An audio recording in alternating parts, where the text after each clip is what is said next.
Good afternoon. Welcome to The Pulse. This broadcast is live on DSTV channel 421, GoTV channel 125 on our social media handles. We are joining you on TV. Coming up, residents of Tetegu are raising urgent public health concerns after an unidentified body left decomposing for days following recent floods in the community as they mount pressure on NADMO to intervene immediately. We have details, plus take you live to the community for the very latest. Minority in Parliament demands immediate briefing on government-sponsored evacuation of Ghanaians in South Africa following xenophobic attacks in that country. We don't want this situation to derail our relationship with South Africa. So it's very important that the foreign minister appears before the House. We have the very latest of that story, plus minority members on the health committee clashed with soldiers at Afari Military Hospital for allegedly barging into the facility without notice. We have more as the minority MPs demand the immediate operationalization of the 500-bed capacity hospital, now abandoned in weeds and covered in cobwebs. Roads Minister reveals government has paid 13 billion Ghana cedis to continue projects inherited by the NDC government as he fights claims the government has abandoned old projects. We have details from the Economic Committee hearings on the annual progress report.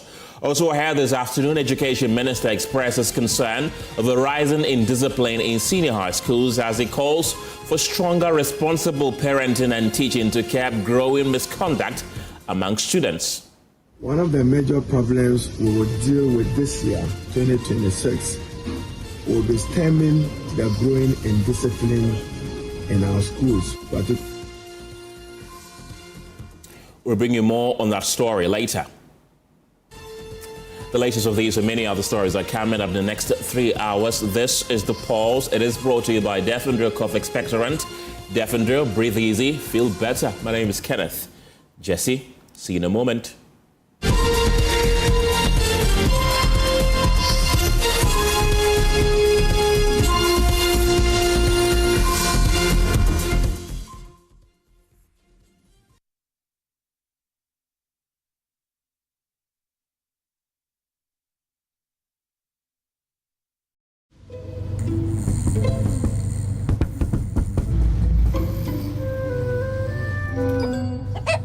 Numerous cases of people falling asleep have been reported across the African continent.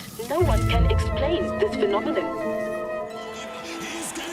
With 24/7 FIFA World Cup coverage, sleep can wait. Everything can wait. Catch all 104 matches from as little as 98 Ghana cedis only on GoTV. Hello, my name is Pamela from Customer Service. Please revalidate your account by texting your Ghana card number to 0500,000 247. Hey, Abili, wabadim. Madam, give me the numbers behind your ATM card. I'm calling from the head office. An email was delivered across to our customers this morning. Confirm if this is your bank account. 100,100,100. Thanks for sending your bank card details. Send the OTP now to avoid cancellation.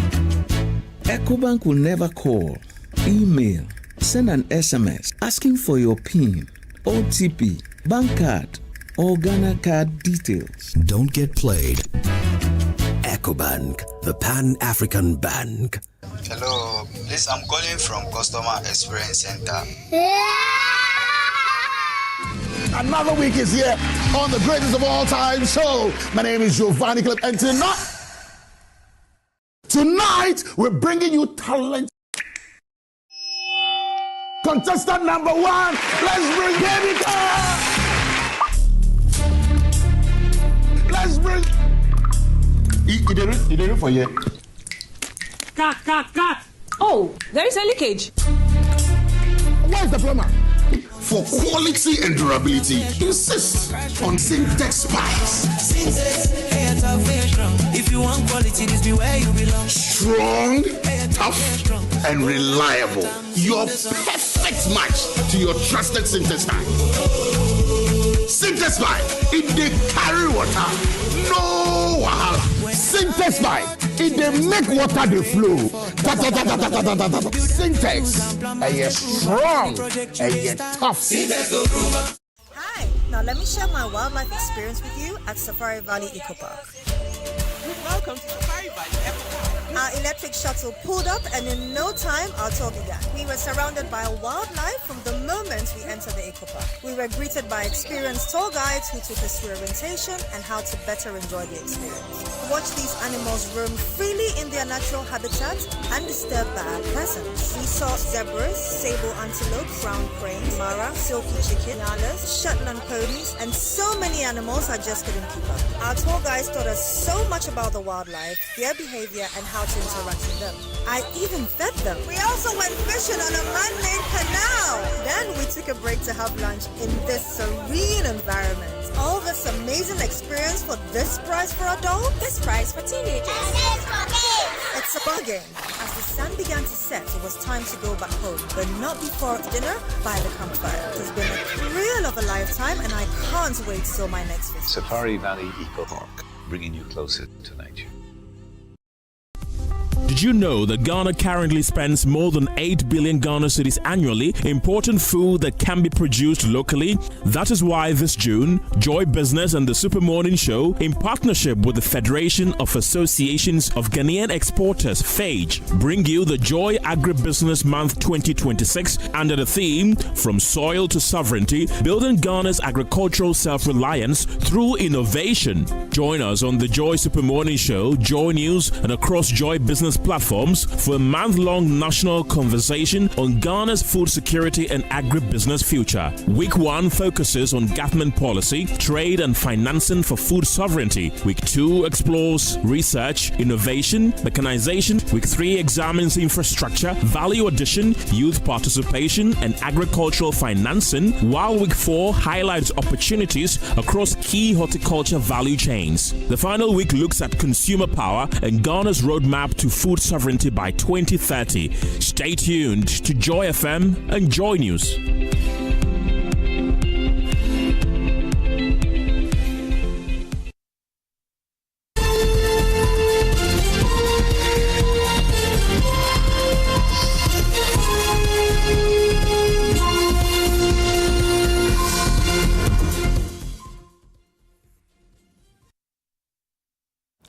Welcome to the program. Public health fears are mounting in Tetegu in the Wejagbawe municipality, where residents are demanding the immediate intervention of NADMO and the Ghana Police Service after an unidentified body recovered from floodwaters was left in the community for days. The decomposing body is said to be emitting a strong stench, raising concerns about possible health risks. Frustrated residents claim repeated appeals to the police have gone unanswered, alleging officers cited transportation challenges. They also say they are now moving from house to house to raise money for disaster volunteers and fishermen who helped retrieve the body. My colleague Ramat Bashiru is live at Tetegu with the very latest and is joining me with more. Ramat, what do we know?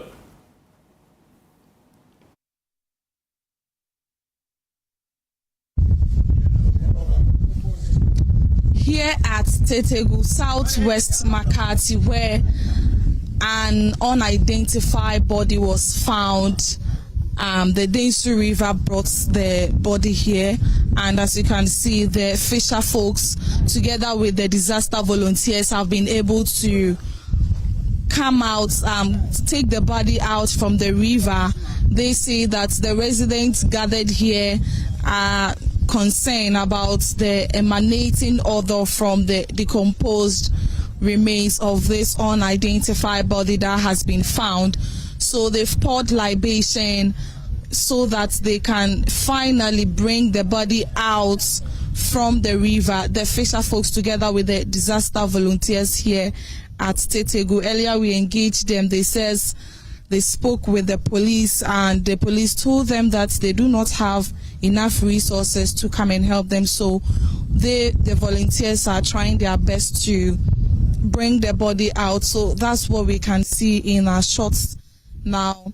Many of the residents who stay in this area say the stench coming out from from the decomposed body is something that raises a serious health concern to them. So they pleaded with the volunteer disasters to help them, take the body from the river. I would want to engage many more of them here to understand how they are coping. How are you coping so far? You are seeing things for yourself. How are you coping?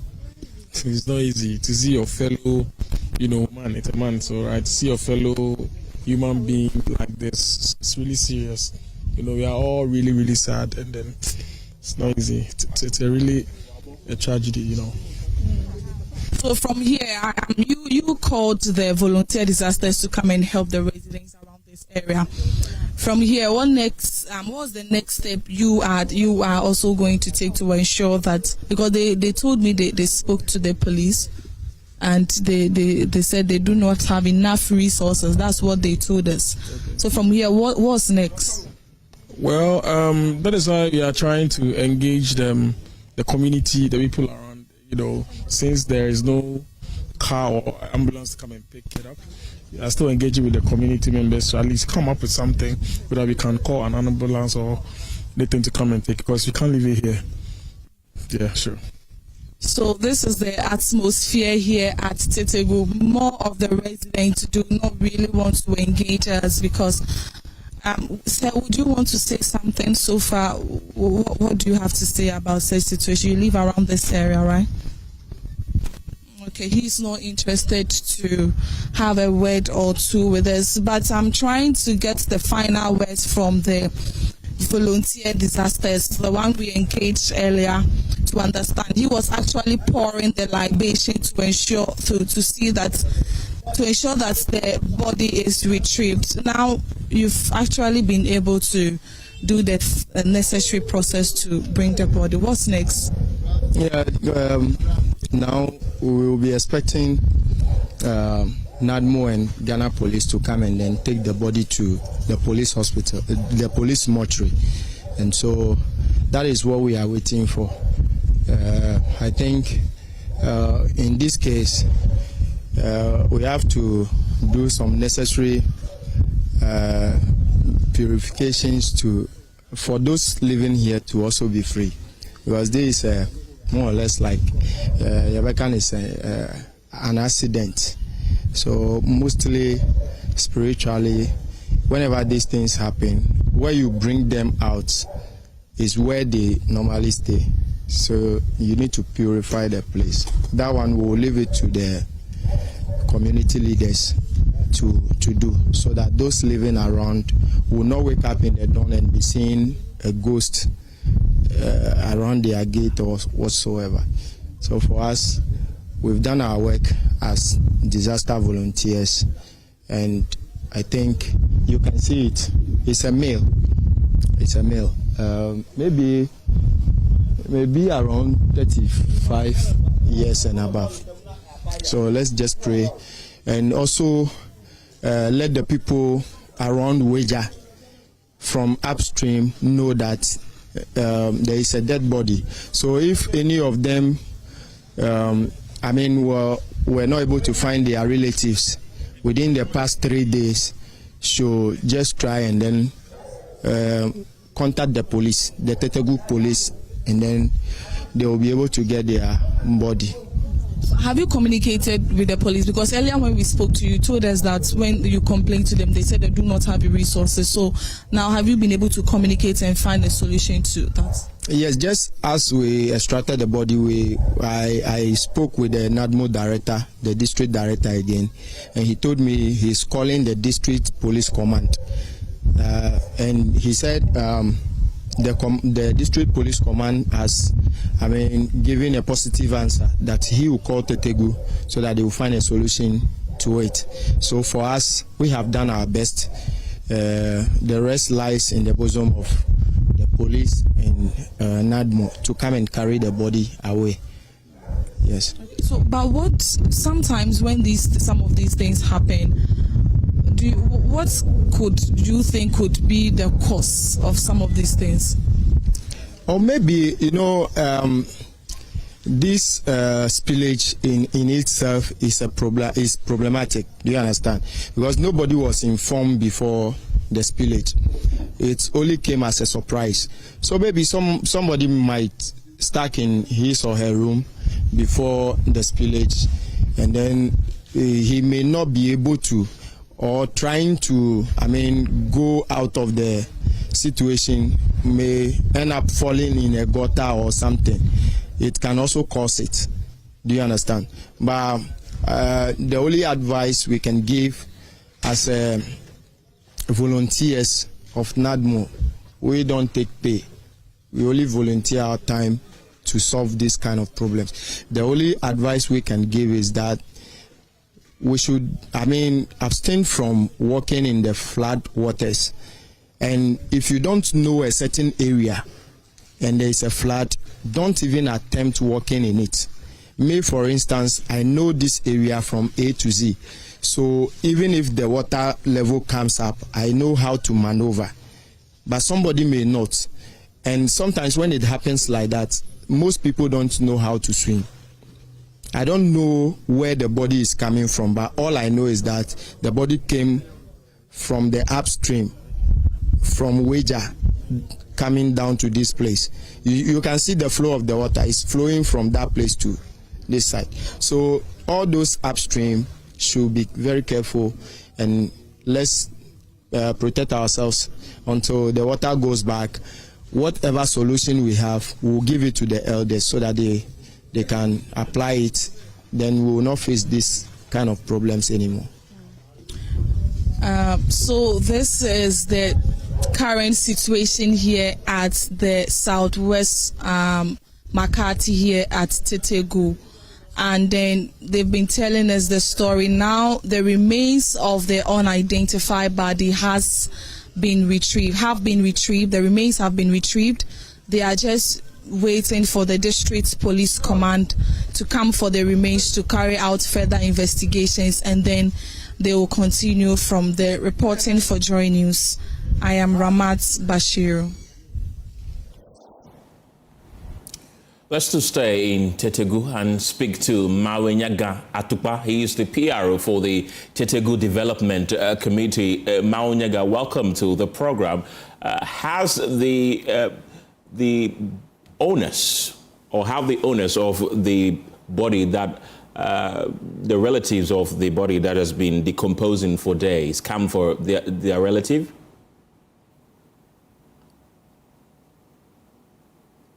Mr. Atupa, do I have you?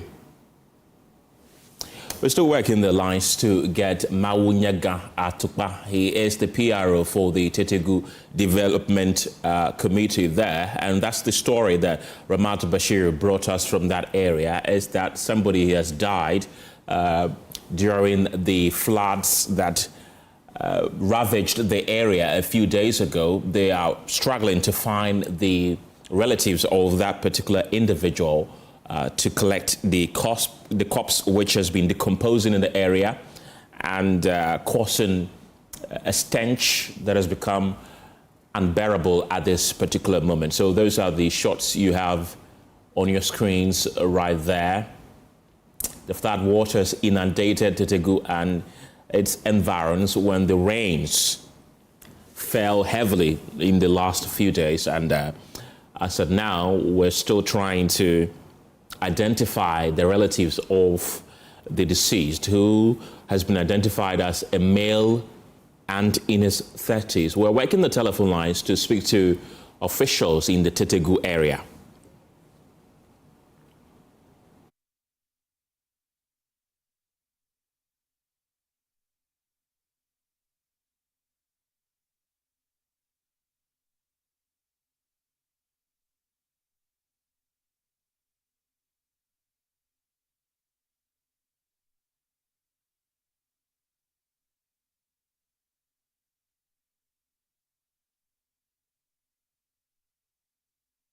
At Tetegu, where somebody has died, sadly, but they are unable to identify the relatives of that particular individual. They are calling for help for the community and residents there to help with the identification of the person whose body has been decomposing for days now. We are working the telephone lines to speak to officials in that particular area to give us some clarity as to whether or not they have finally identified the person and have reached out to their family or friends to collect the body, which has since been decomposing.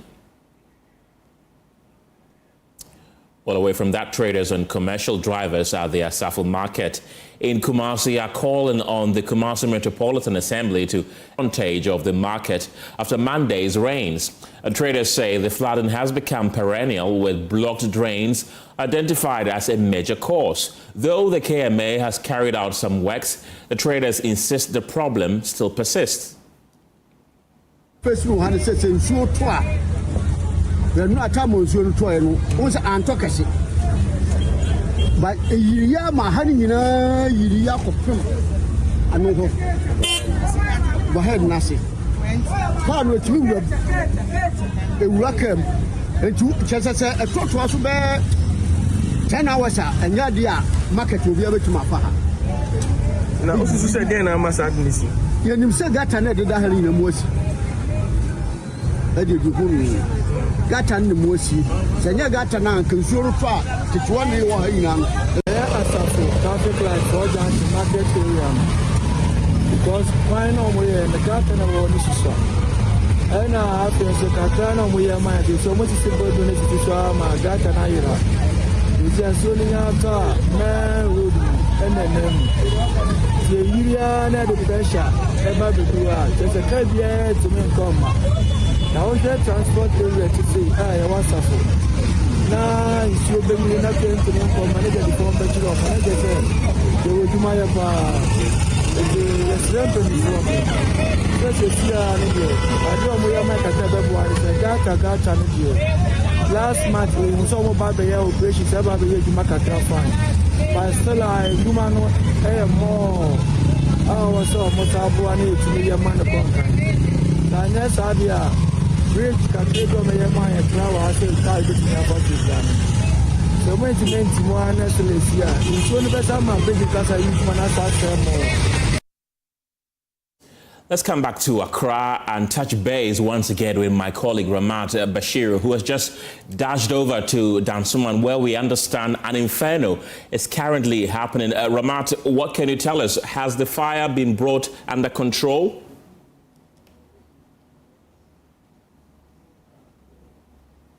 Go here at Dansoma, the Ghana National Fire Service were already here together with some of the residents and workers who were in this area here at Dansoma, just to ensure that the fire is brought under control.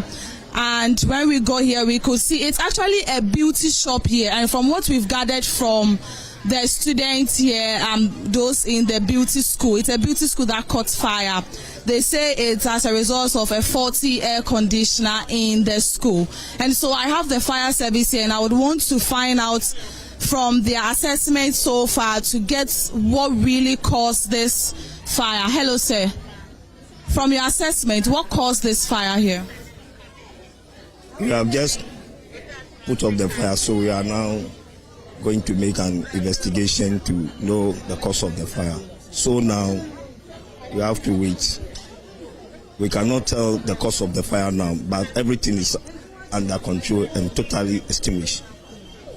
So when you went inside there, what are some of the items that you noticed that they were destroyed? And have you recorded any incident so far? No, there's no any casualty, but we can say that the air condition, that's the air condition. So we are now going to do our investigation to know the cause of the fire, and then whatever advice we'll give. Okay. And so you say that no casualty has been recorded so far, but I would want to record, also speak to the manager of the fire, where the incident happened, the owner of the beauty shop. She's actually in investigations with the fire service, so I would engage her later. But let me speak to some of the affected students who were there when this incident happened. I've seen many of them here. They are just trying to, ensure that they are safe. And so they rushed out, and from the little engagement I had with them, they tell me that they had to call the area boys to come and help them before the fire service got here. But as we speak, no casualty has been recorded. The incident is under control. They are still conducting their investigations to come out with the cause of the issue. Hello, I would just want to find out from you what happened. It's going for a different person. No, I just want to know what happened when you were here. They are not the right person. They can't give you any information for now. We are not the right person to deliver information to you guys. So. But you were inside when you rushed out as the student. You were not there. But the students say they were there during the incident. At this point, we are all tense. If you ask me to say anything, I won't get any information for you. So, yeah. Okay, I can understand your frustration there. I'll try and see if I can engage many more of the students who were there when this incident happened. Me patrol me who say obwa omo mudumuja no ube kabibia mayana.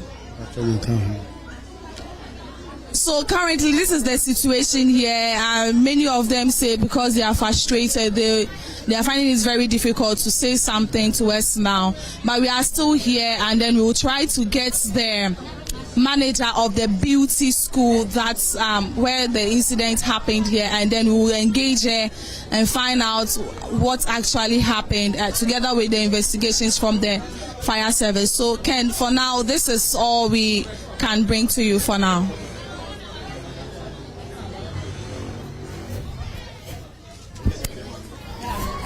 Suman, you see the firefighters on the ground trying their possible best to douse the flame there. And that's certainly a developing story that we will be bringing you more in our subsequent bulletins. In the meantime, though, there's chaos at the Afari Military Hospital in the Achuma Nwabija district of the Ashanti region as soldiers guarding the facility confronted minority members on Parliament's Health Committee over unauthorized access into the facility. The MPP MPs, led by its ranking member on health, Nana Ayuefriye, visited the facility to assess the situation at the 500 capacity bed facility project. After a brief assessment of the abandoned project, they were confronted by soldiers to host their visit. Well, the MPs are in the Ashanti region to demand the operationalization of the abandoned health facilities in the region following the industrial action by doctors at the Akufo-Addo Teaching Hospital. Here's what ensued at the facility. MC Sebi, yes. The MC has come to threaten her. So who gave you the authority? But at the end of the day, I'm working for you. You're not working for anybody. You're not working for anybody.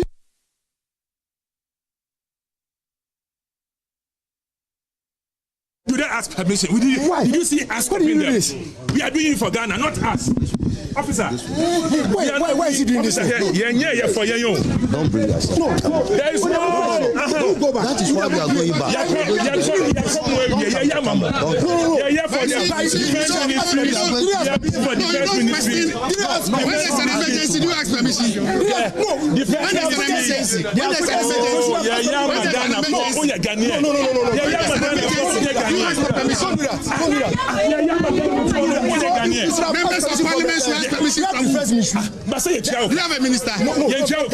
Don't ask me that. Don't ask me that.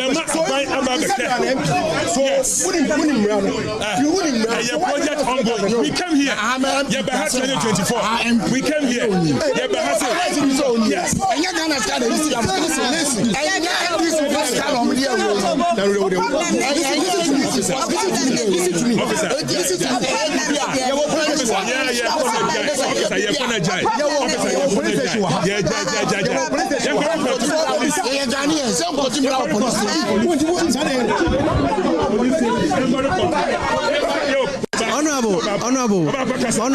Honorable, it looks as if they wanted you guys to seek permission before you come in. But why didn't you seek it? Brother, emergency situation that people are being turned, people are dying.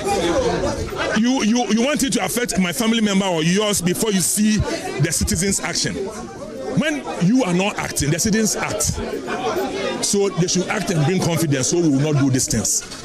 Nobody says these things are right, but it is necessary to put pressure on government. It's a tool for demonstration. It's a tool to express your feeling because Ashanti matters. They are doing new structures elsewhere. And we are saying that as an MP, we should treat every region equal. So just as other regions matter, Ashanti also matters. Matters here. That's it.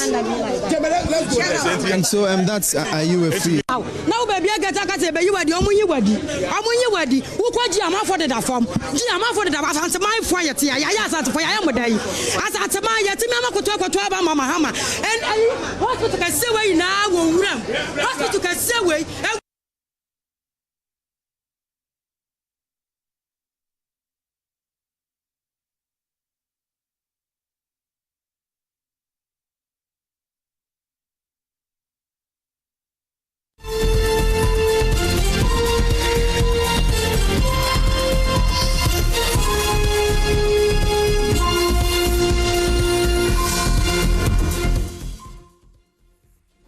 Let's to stay in the Ashanti region and speak to my colleague Emmanuel Bradkweku, who has been on the beat all day. Emmanuel, what is the very latest from that visit? Where else did the minority MPs go to?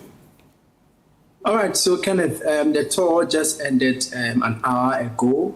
We toured some facilities in the Ashanti region, right from the Aferi Military Hospital. The minority members on the Parliament Select Committee on Health then moved to the Echima Nwabija Municipal Hospital located in Trede. And so they gained access into that facility, unlike Aferi, where there was a bit of confrontation, even after they had actually gone through or inspected the facility at the Trede place. They were able to gain access. They went inside and then looked at the facilities that had been abandoned. In fact, we moved through the places in the accidents and emergency center at the facility. And we went there and we saw some of the equipment around. We saw some chairs, some medical installations in there. And then we moved to the head the quarters or the quarters for the doctors'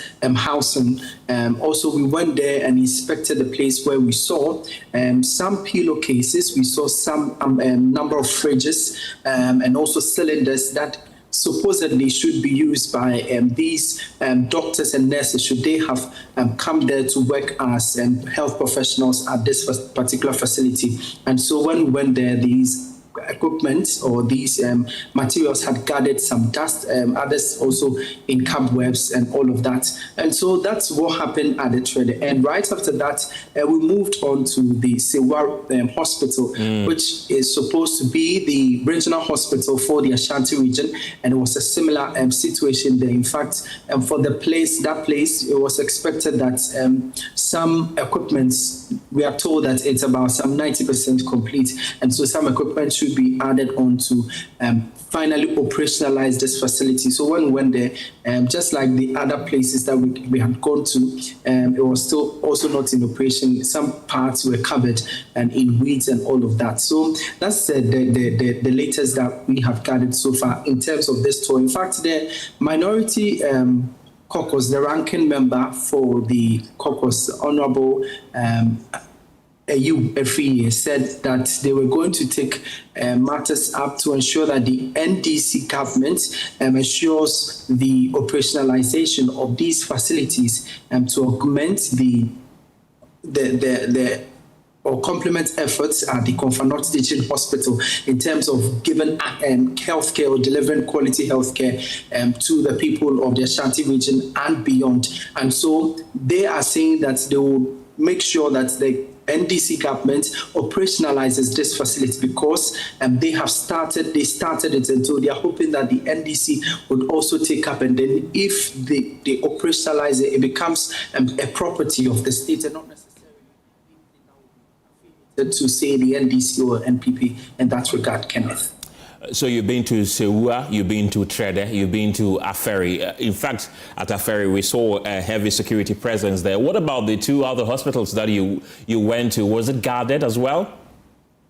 Well, when we went there for the Trede, we saw a security, unlike the Aferi, where you'd find military men around, and that place we did not find any military. It was just some security officers, if you say normal security officers, both at the Trede and also at the Sewa hospitals. So that's what we saw at that particular facilities. So just for confirmation's sake, regardless of what happened at the Aferi military hospital, the minority MPs were not granted access to that facility, correct? For the Aferi hospital, they were done with inspecting everything. Oh, okay. Yes, exactly. When they were moving out, and then we met one lady who is part of the security guard there, who had told the minority, the ranking member, that the DC then allegedly had said he was going to lay the woman off her post, and so the woman was crying bitterly, and then we captured that, and that was when the military man came in and then asked the members whether they had the authorization to come into the facility. And so they were done with everything. We had actually granted interviews and all of that at the Aferi military hospital until we were moving out, and then this scuffle happened. So with those 3 hospitals that you visited, did you see any health personnel on board? Did you see anybody? No, not at all. Nobody was around. No health personnel in none of the hospitals. It's just abandoned. Nothing happening there. Affair like this, we saw a cement, quite a number of cements that have been covered now by algae, and also they were caking, or they were left to harden. And also they were covered in fact, the whole facility was covered in weeds. And so you cannot gain access to some places. You have to be careful and all of that in terms of, let's say, a reptile attacking you. So that's the situation there. Unlike the other places, well, some of them had quite a number of the weeds around, but their ferry was heavily covered in weeds. Emmanuel Bright-Kweku, thank you very much. He's a man on the ground following the minority MPs who visited some abandoned health facilities in the Ashanti region. And joining me this afternoon is a member of Parliament's Health Committee, an MP for Achim Ebuako South constituency, Dr. Kingsley Agyeman. Also joining me is former presidential advisor on health, Dr. Insia Asare. Gentlemen, grateful for your time this afternoon. Dr. Agyeman, I want to begin with you. What triggered that confrontation between the minority MPs, you in particular, and the military on the ground when you visited the Ferry military hospital? Yeah, Francis, a very good afternoon to your cherished listeners.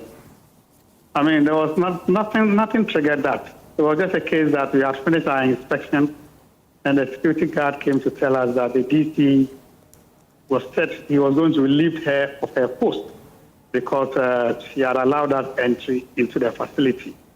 Facility constructed with a taxpayer, where the people's representative had access. Right. And we inspected it. Today, if anybody that is unemployed in the health value chain or a health worker, this is the saddest day, and I believe your reporter will tell you everything is ready for operationalization. All the facilities that we visited, everything is ready. It's unfortunate that after we saw a lot of reptiles, snakes, and scorpions. I think there was a snake even came so close at biting one of the journalists. Very, very unfortunate. National asset affair is about 2.2 billion Ghana cedis. 2.2 billion Ghana cedis. About 2 billion had already been invested in that facility. It's just left with 200 million for it to be fully operationalized. You can't allow national assets that we have used the sweat of the people to finance to go with. I mean, nobody's saying that you can build a state-of-the-art facility that will be 100% efficient and equipment, everything. No. They've gotten to a point where you just have to put health workers there for work to begin, because they are losing a lot. All the pressure on Konfanoche is because Afari is not operational.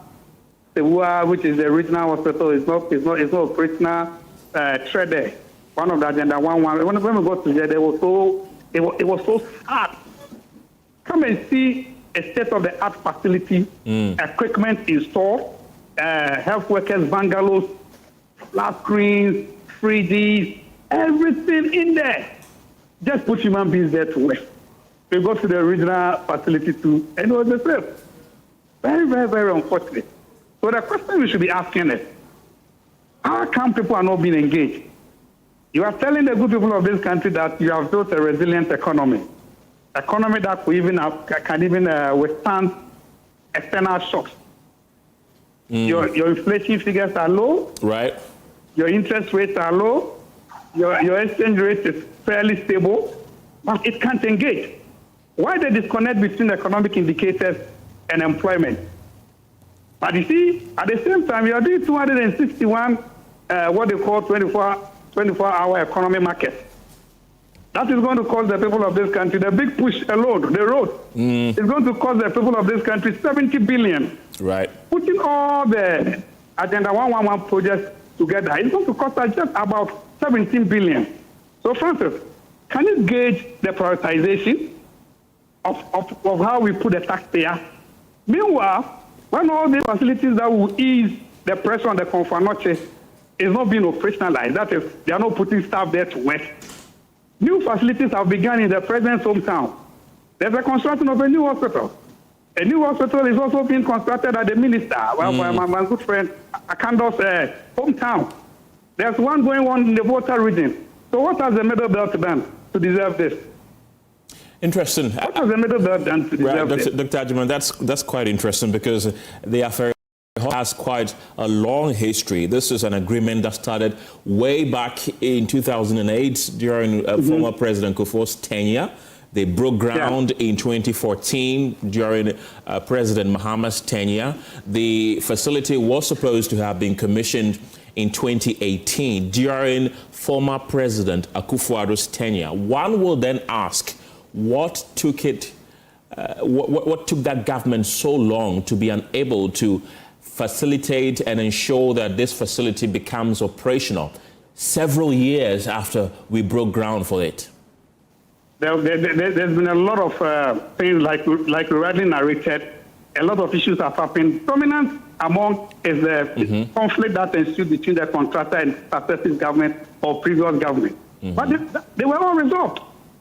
Everything was resolved. If they were resolved, why were they not completed? What is left of the Sewa Hospital or the Asante Regional Hospital is power, electricity, roads, and I think water.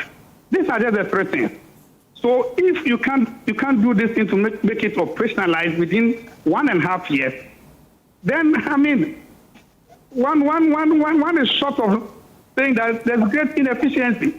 How long ago was it resolved, the issue between the contractor and government? During our last term. It was resolved during our last term. If it was resolved, why wasn't it completed during your last term? Moved to site, we added a lot of value to it. Come and see the gas plant, modernized gas plant. Come and see the equipment that we have put in there. We are going to commission this year if we are kept in power. Dr. Ajiman, 200 million Ghana cedis. That's the estimate that you say we need to get the Afari Hospital into full operation. Some will say that's a huge sum of money. And if you say that issue from the previous government was resolved, then 200 million Ghana cedis does not seem like an issue that was resolved, does it? Oh, but you know the total cost of the project? Yes, it runs into billions. $200 million from the total cost of the project. It runs into billions, you tell me. Yes, in billions. Yes, absolutely. Okay, it's expensive. I'm saying that an amount of about 2 billion has been invested in the facility already. It is left 200 million cedis to be invested. Okay. Okay, somebody has invested 2 billion. We are left with 200 million. How much is it for the big push put all together? It's 70 billion. Do you think, just like some people are suggesting, that this is a deliberate attempt by this government to abandon that particular hospital and other hospitals within that enclave? In Asante, that is what they are saying. And who are those saying that? If you go and visit the facility, it bears ample testimony that what they are saying is true. Because what is the point in starting a new facility in Bali, starting a new one in Sefi for the health minister, and abandoning these ones? Okay, and you see, we have to understand that when it comes, for instance, if you go to Sewa, right, it has a 50-bed isolation center. Right. Now, let's ask ourselves, what is our preparedness towards pandemics and other infectious diseases? If something like that crops up, for instance, they are telling us they are preparing for Ebola. If Ebola happens within the Middle Belt or the Northern sector, where will we send the patient? Where will we send the patient? Right. Because the Sewa or the Ashanti Regional Hospital has a 50-bed isolation center. 50-bed isolation center. What is our preparedness towards infectious disease? If we can complete it. In Greater Accra, we can boast of a few hospitals that can support it. What of the Middle Belt and the Northern sector? Right. Dr. Ajiman, don't go yet. I must put on record that we've been trying to get the NDC side to also comment on this particular subject. We've been trying to get members on the health committee from the NDC side, and also we've reached out to the health ministry to comment on this, but we have largely been unsuccessful. As and when we're able to establish connection with them, we will speak to them as well. Let me also bring in Dr. Insia Asare. He's a former presidential advisor on health. Dr. Asare, grateful for your time this afternoon. What is the standard protocol when members of the health committee of parliament visit a health facility? Because we all witnessed the brouhaha between them and military officials on duty at the Afari military hospital.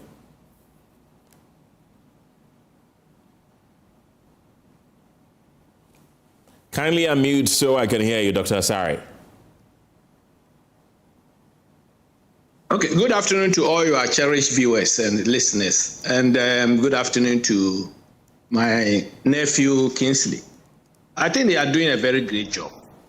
What is the procedure? You are asking what is the procedure for a whole parliamentary select committee on health, the minority part of the select committee on health, visiting any health facility. They are the representatives of the people. The facilities, as Kingsley rightly said, is through the taxpayers' money.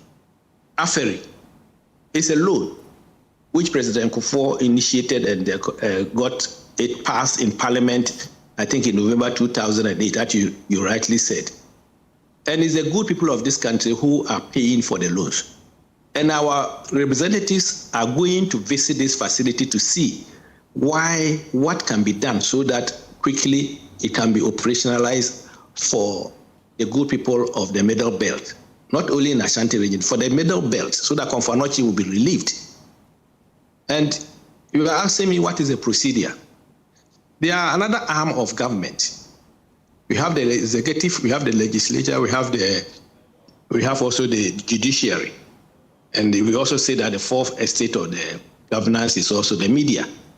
So I don't believe that they need any express permission.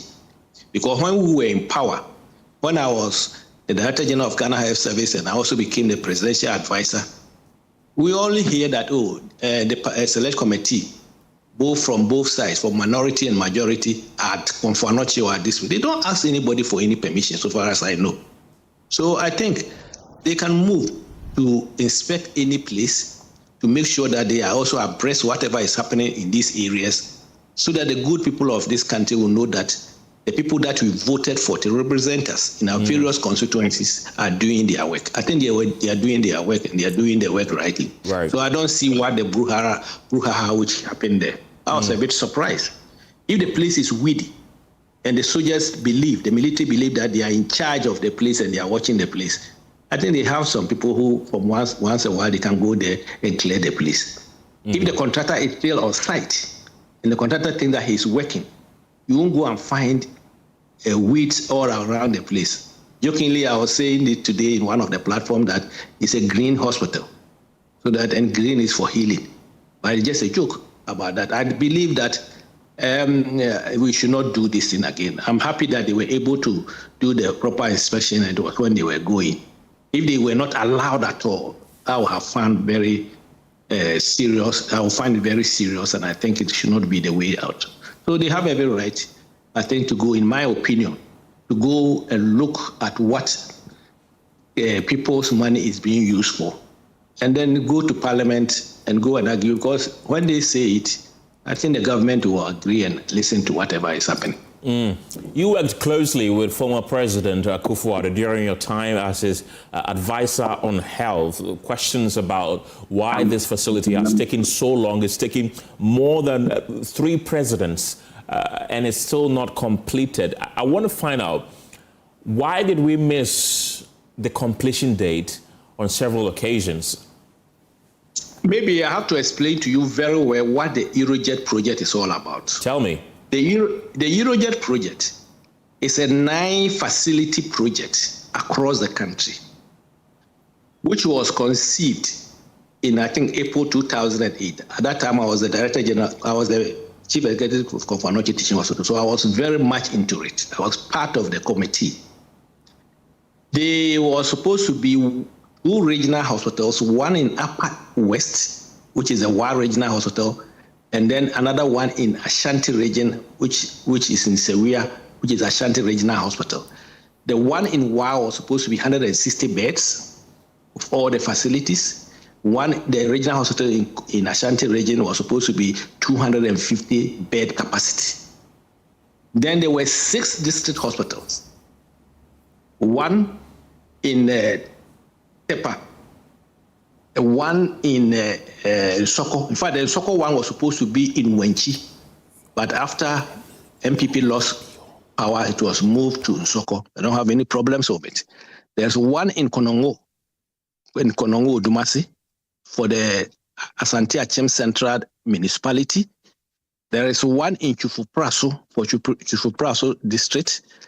There's one in Kwabenya for Ga East, and then one in Salaga.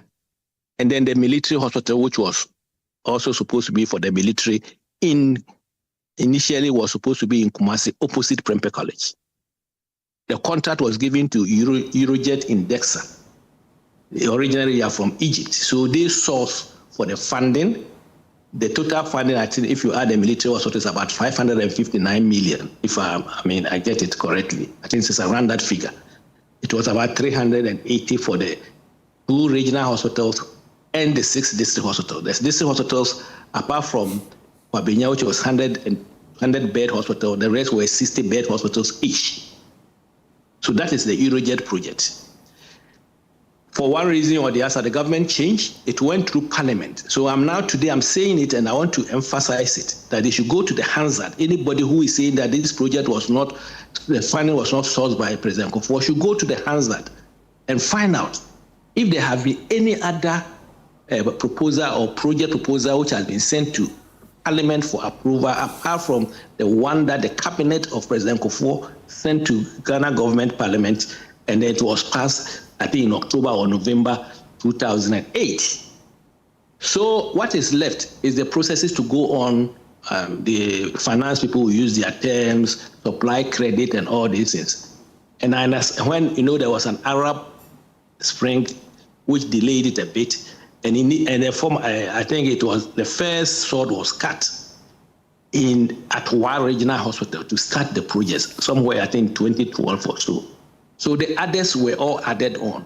The contractor employed the services of subcontractors. That is why the honorable member was talking about a lot of issues of this contract, because the contractor had a lot of issues with the subcontractors. Some of them going for arbitration on international courts and the rest, which were all resolved when we took over in 2017. If you remember, the first one to be commissioned was Wa Regional Hospital, I think in 2019, somewhere in August. And that's where the President Akufo-Addo said that these projects, the Eurojet projects, has passed through 4 successive presidents. President Akufo initiated it and brought in the funding. Late President Mills, be his soul rest in peace, then started it, and I think the sword was cut during his term.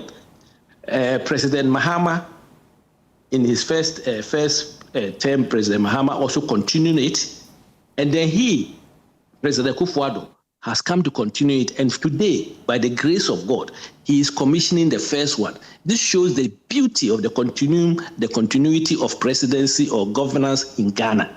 So it's an example for the world to see that government after government will do whatever project which is good for the people of this country, because to me, health is wealth.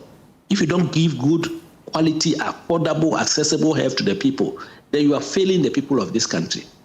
And then from there, we commissioned Kwabenya, which is a Gais hospital, which later on, when COVID came, we put a center there to also do COVID. If it wasn't there, we were going to have a huge problem in Ghana during that time.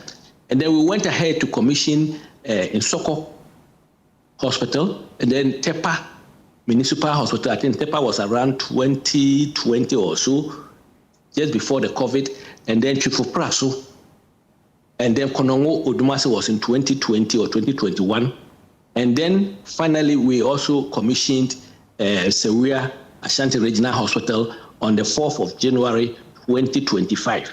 So what was left, we wanted to commission Aferi. But when we went there was an issue, because the day that we were expecting to see the ones that the president can commission before he hands over on the midnight of the 6th of January 2025, we were looking at Aferi and also at the Ashanti Regional Hospital.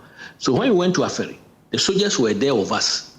Then the Deputy Minister for Defense, my own MP, Honorable Kofi Amankwame, was also there with us.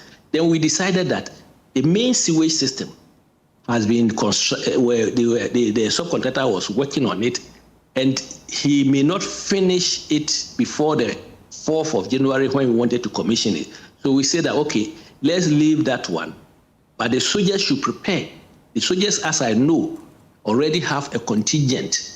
They have even, I think, somebody who is going to command that place. It's a big compound where they will put up houses. There are housing units there and everything there. The accident emergency unit, if you go there now, has been completed. It's equipped. I think maternity block has also been finished and completed. There are about 25 or so, or is it 17 or 25 separate buildings. It's a whole compound plus accommodation unit. And so we said that we wanted to, for national, they should try and move in and start working in the areas which have been completed, which I think your reporter went there. He saw all the equipment there. All the offices have been done. Everything has been done. The equipment is there. The contractor told us the rest of the equipment are in containers in Tema. So bringing those containers to come and finish up the hospital will not take 48 hours, if you agree with me. So Sewia, we went there. Sewia was put in the middle of nowhere, because that's where the land was. They have enough land to put the hospital. A beautiful hospital, 250-bed hospital. So through the initiative and then because we wanted to start the hospital as quickly as possible to relieve Komfo-Anokye, we pulled the high tension to the hospital right from Feyasi, if you know the place very well. So the high tension was done, and then one of the state-of-the-art new substations was built, is directly in front of the hospital. Okay. The hospital has 2 blocks of accommodation, which will take about 24 or 48 workers. The hospital has everything. Right. The ECG have dropped the terminal, the high tension terminal, to the hospital. Dr. Gyasi, those are very revealing facts you're giving me, but respectfully, I would like you to hold on. Let me bring in Dr. Mark Nwani. He's the chairman of Parliament's Health Committee. Dr. Nwani, welcome to the program. 18 years after funding was secured for the construction of the Aferi Hospital. Here we are today talking about when it will be eventually opened. You're being accused by the minority MPs in Parliament that 17 months after you assumed office, you should have by now made it operational. Why has that not happened? Let me say good afternoon to the viewers of Joy TV and say that probably there's no need crying over spilled milk, and that they had opportunity to complete these 2 hospitals in the Ashanti region and to reduce the lack of beds that we complain today and probably reduce the no-bed syndrome that is taking place today. But they blew it up.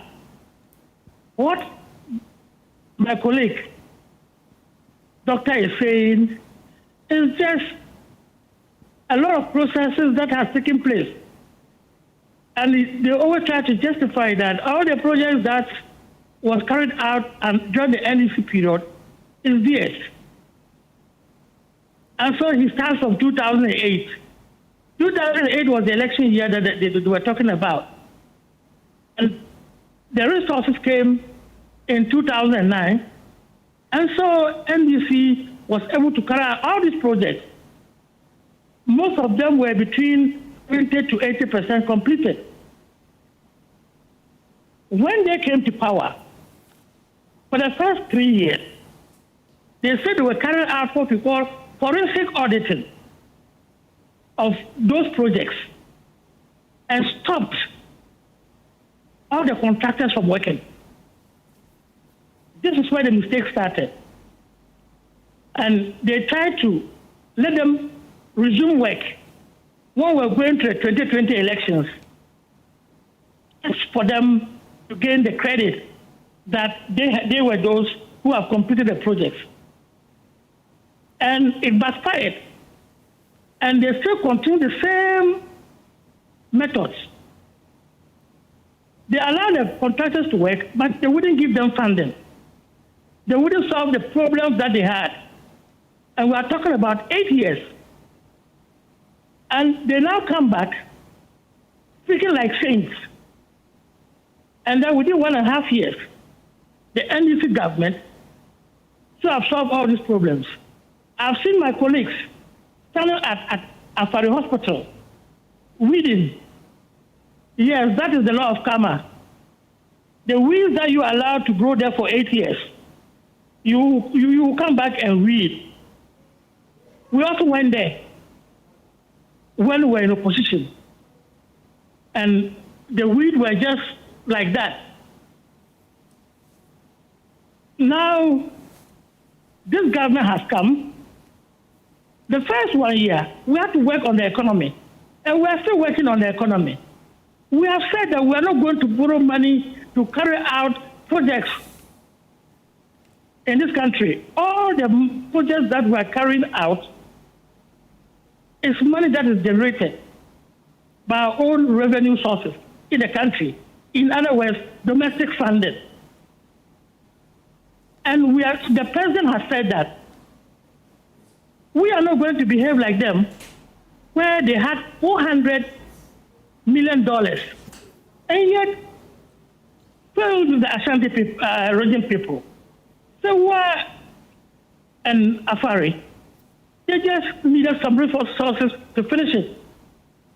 When the COVID money came and the first 100 million, they decided to give 101 contracts. And I repeat, 101 contracts. Instead of money that could have been used to build 20 to 30 and complete. 111. 111 contracts. Instead of using to complete 20 or 30 hospitals and increasing the bed capacity of hospitals in the country. And we have professionals, doctors, who were advising the president. And I'm surprised that these same doctors and advisors are back again playing the old song. We connected electricity, we brought water, we did this.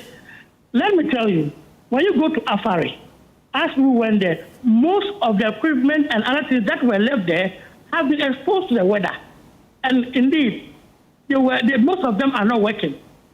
Yesterday, during the program, a good friend of mine said that, or one of the people on the panel said that, to hand over a hospital, you need to test all the equipment. You need to do everything before you can operationalize the hospital. Let them go and test all those equipment and everything for 1 year and see whether they are working. I'm saying all these things not to say that, no, the NDC government is going to abandon the distance, but they should be the last people to be complaining and to be leading the fight. We politicians should allow other people, the press, we should allow other stakeholders probably to press on us to, at any particular time, take decisions that are in the interest of the citizens. What they did in 8 years was not in the interest of the citizens. Right. And I'm praying that what we are going to do immediately we stabilize the economy, we will not follow their path. We will not do what they are doing. Okay. 10 hospitals at a time, we are going to work on it, and we are going to look for the resources inside. As you are aware, the donor funding has dwindled and reduced drastically. We don't depend on it again. We are not also going to borrow money and have a kenke party. Does that mean that, Dr. Nawani... What we are going to do is that we are going to generate the money in Ghana here and carry out the project. Dr. Nawani, at the heart of this challenge is ordinary Ghanaians who are bearing the brand. We see what is happening at the Akufo-Addo Teaching Hospital, which has exposed our already crippling health sector. You were saying that the MPP had 8 years and they were not able to complete it. To be fair also, this construction also happened briefly under John Mahama 1 at Mills, and then now 17 months after you assumed office, it has still not been commissioned because according to the minority MPs, we need 200 million Ghana cedis to make it operational. That is from the entire budget of over 2 billion Ghana cedis that was used to construct this big hospital in the Ashanti region. Are you saying that there's no end in sight as to when this hospital is going to be completed because the MPP failed to complete it in their 8 years? Yeah, there are a number of the hospitals that need resources to complete. Indeed, we have assessed some of them, and we are looking for the money internally to complete the projects. And that is exactly what we are going to follow. We are going to make sure that we look for the money internally and work on the projects. This is a commitment by President Mahama. And this year, I believe that we are going to tackle not less than 10 of them. We are not going to spread the money like they did. They have left us uncompleted projects, probably more than 150 uncompleted projects, or even more than that. When NDC was leading power, the NGOs and then the non-state actors documented about 50 uncompleted projects, and they have left us about 150 uncompleted projects without completing Sewa, Afari, and other projects which they inherited as uncompleted projects from the NDC. And now they want to take credit for completing Soko. They want to take credit for completing solar when those projects were already practically completed under NDC Mahama 1. So when should we see the completion of the Afari Hospital, the Sewa Hospital, the Trede Hospital, and other hospitals of national interest? When are we likely to see its completion? The Ministry of Health is highly committed to the completion of all these hospitals. Indeed, we even have regions that do not have regional hospitals, let alone to have a teaching hospital and a regional hospital. All these things are under consideration. And I'm saying that we need to generate the money internally. They should assist us generate this money internally. Dr. Nawani. And we are not going to borrow. Dr. Nawani. We are not going to borrow money to destroy the economy because the country has to live. The economy has to live. While we get an economy that is alive, then we can get money to complete the hospitals. Dr. So we are not going to do anything that is going to dislocate Okay, Dr. Nawani, if I may at this point, you say that there are some regions that do not have teaching hospitals, talk of regional hospitals. I don't understand that part. Are you saying that because the Ashanti region has a teaching hospital, they don't need a regional hospital? Is that what you're implying? What I'm saying is that there are even West regions in the country. Mm-hmm. That is what I'm saying. Right. Yes, I'm saying that there are West regions in the country because they don't, apart from not having doctors and equipment, they don't even have what we call a regional hospital. Yes. Yes, but they are West regions. The concerns these are competing. Right. Competing. The concerns are that, for example, Konfanochi Teaching Hospital is a major... With whatever is in Ashanti region. Okay. And I'm saying that all of these things are under consideration. Right. Okay. The concern is that, for example, the Konfanochi Teaching Hospital is a major referral hospital in the middle and northern belt of this country. And if the Sewa and the Trade Hospital are also eventually commissioned, they will also become major referral centers for the middle and northern belt. So you don't necessarily have to be living within the Ashanti region to be able to assess it. You can live in Bono, Ahafo, you can live in the north and still have access to it. I agree perfectly. Okay. That if we're able to get Sewa and Afari to operate, it will ease the burden, not only in Ashanti region, but probably in the whole of Ghana. And that one I perfectly agree. Right. But we must also be thinking of geographical access to healthcare. And when we have regions that do not even have hospitals that can operate and assist about 80% or 90% of the population in those regions, those regions must not also be left out. Right. And that's why I'm saying that all of these are under consideration. And the Minister of Health knows very well this situation. Our limitation is the funds and the method of funding. Yes. Right. And the problem we have is due to the new economic order that we all want. That is the health, resilience of health security, health sovereignty. You look for the money internally and you use it to build hospitals in the country. Right. Dr. Nawani, don't go yet. Dr. Kingsley Agyeman is still on the line. He's a member of the Health Committee in Parliament. Dr. Agyeman, you've been listening to your chairman on the Health Committee accusing you, the MPP, of having 8 whopping years in government and still unable to complete these projects. And now you are calling on the NDC to complete a project when they have barely spent a year and a half in government.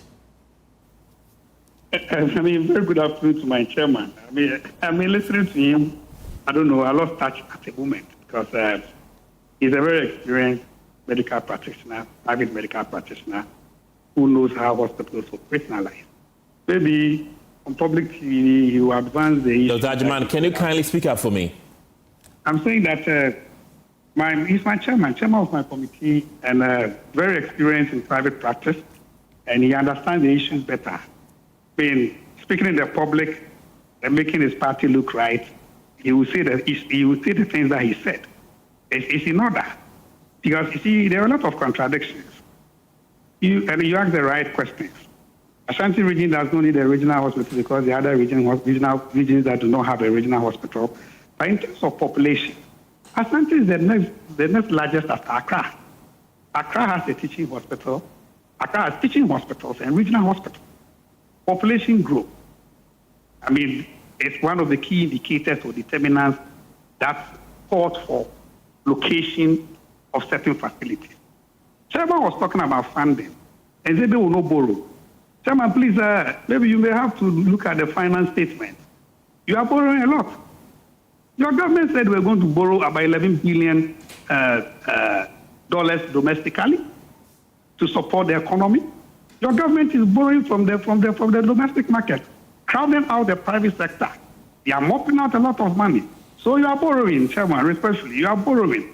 I like the statement my chairman made with regards to the law of karma.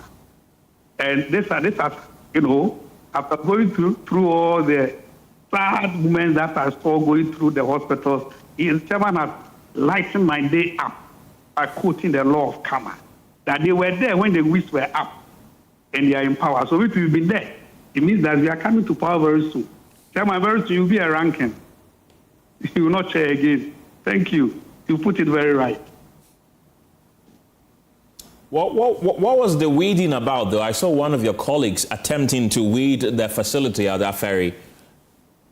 Yeah, the whole place is inundated with a lot of weeds that walk paths or walking ways were very difficult. So we have to take cutlasses to clear paths so that we could move through the facility. Right. Don't go yet. Dr. Nsia Asare is also on the line. He's a former presidential advisor on health for former President Nana Akufo-Addo. Dr. Nsia Asare, there's been some accusations also coming from the chairman of the health committee. In fact, you were the advisor on health to President Akufo-Addo when he commissioned the Agenda 111 hospitals in conjunction with other health facilities which were under construction at that time. He's been making the claim that because of the bombardment of several uncompleted health facilities which were started under President Akufo-Addo, it's been very difficult to complete all of them at the same time. That is why these hospitals have not been attended to yet. Does that not make sound argument to you? No, it doesn't make any sound argument to me. He said something that they are thinking they are not going to borrow to do any health facility. Maybe if my colleague and the chairman of the select committee should go and look at the handing over notes, to go and find out if Agenda 111, it is not 111 that we have started, 111 we have started.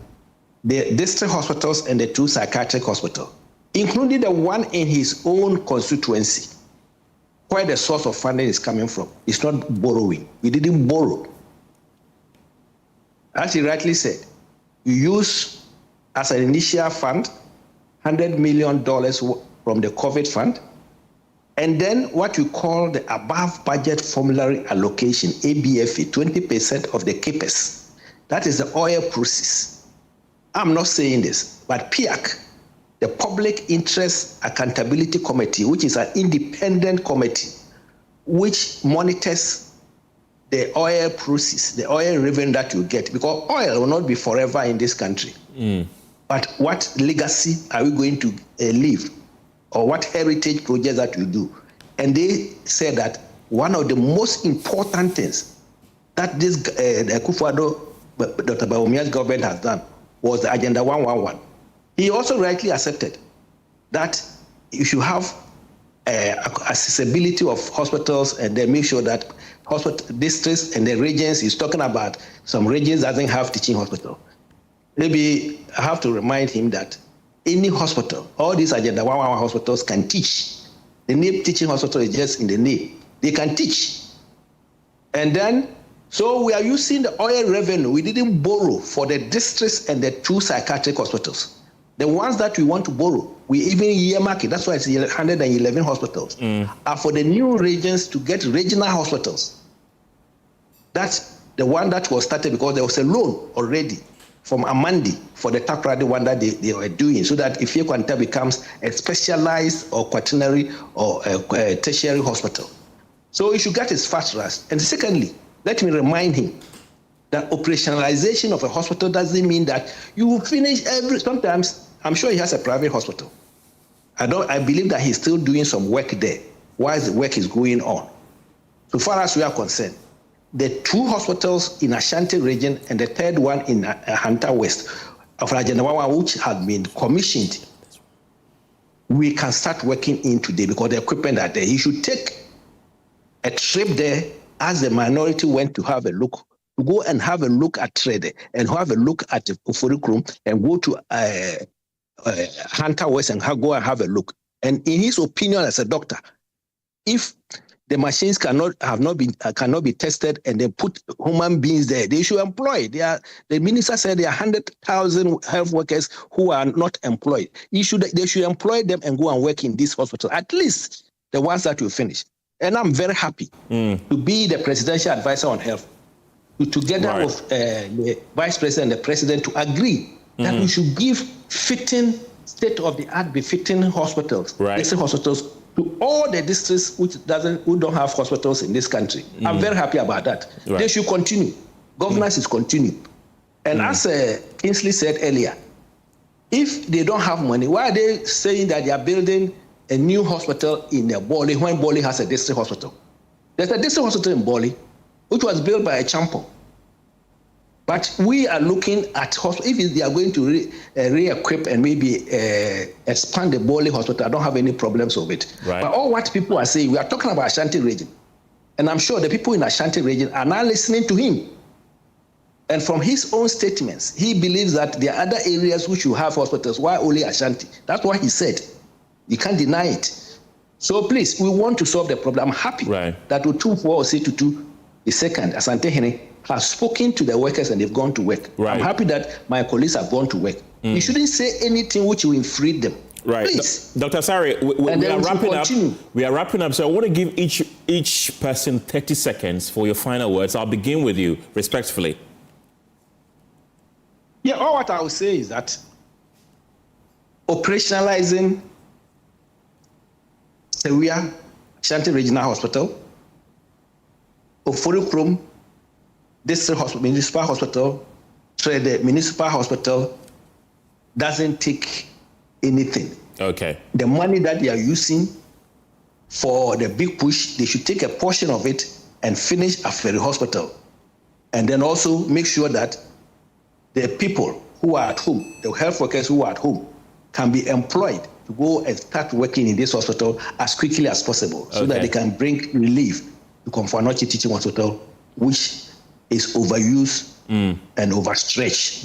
So that the good people of the middle belt can have quality, accessible, affordable health system in the country. Thank you, because health is wealth. Dr. Anthony Siasare is a former presidential advisor on health. Dr. Maket Nawani is the chairman of Parliament's Health Committee. Dr. Nawani, 30 seconds. I want to pick your final thoughts.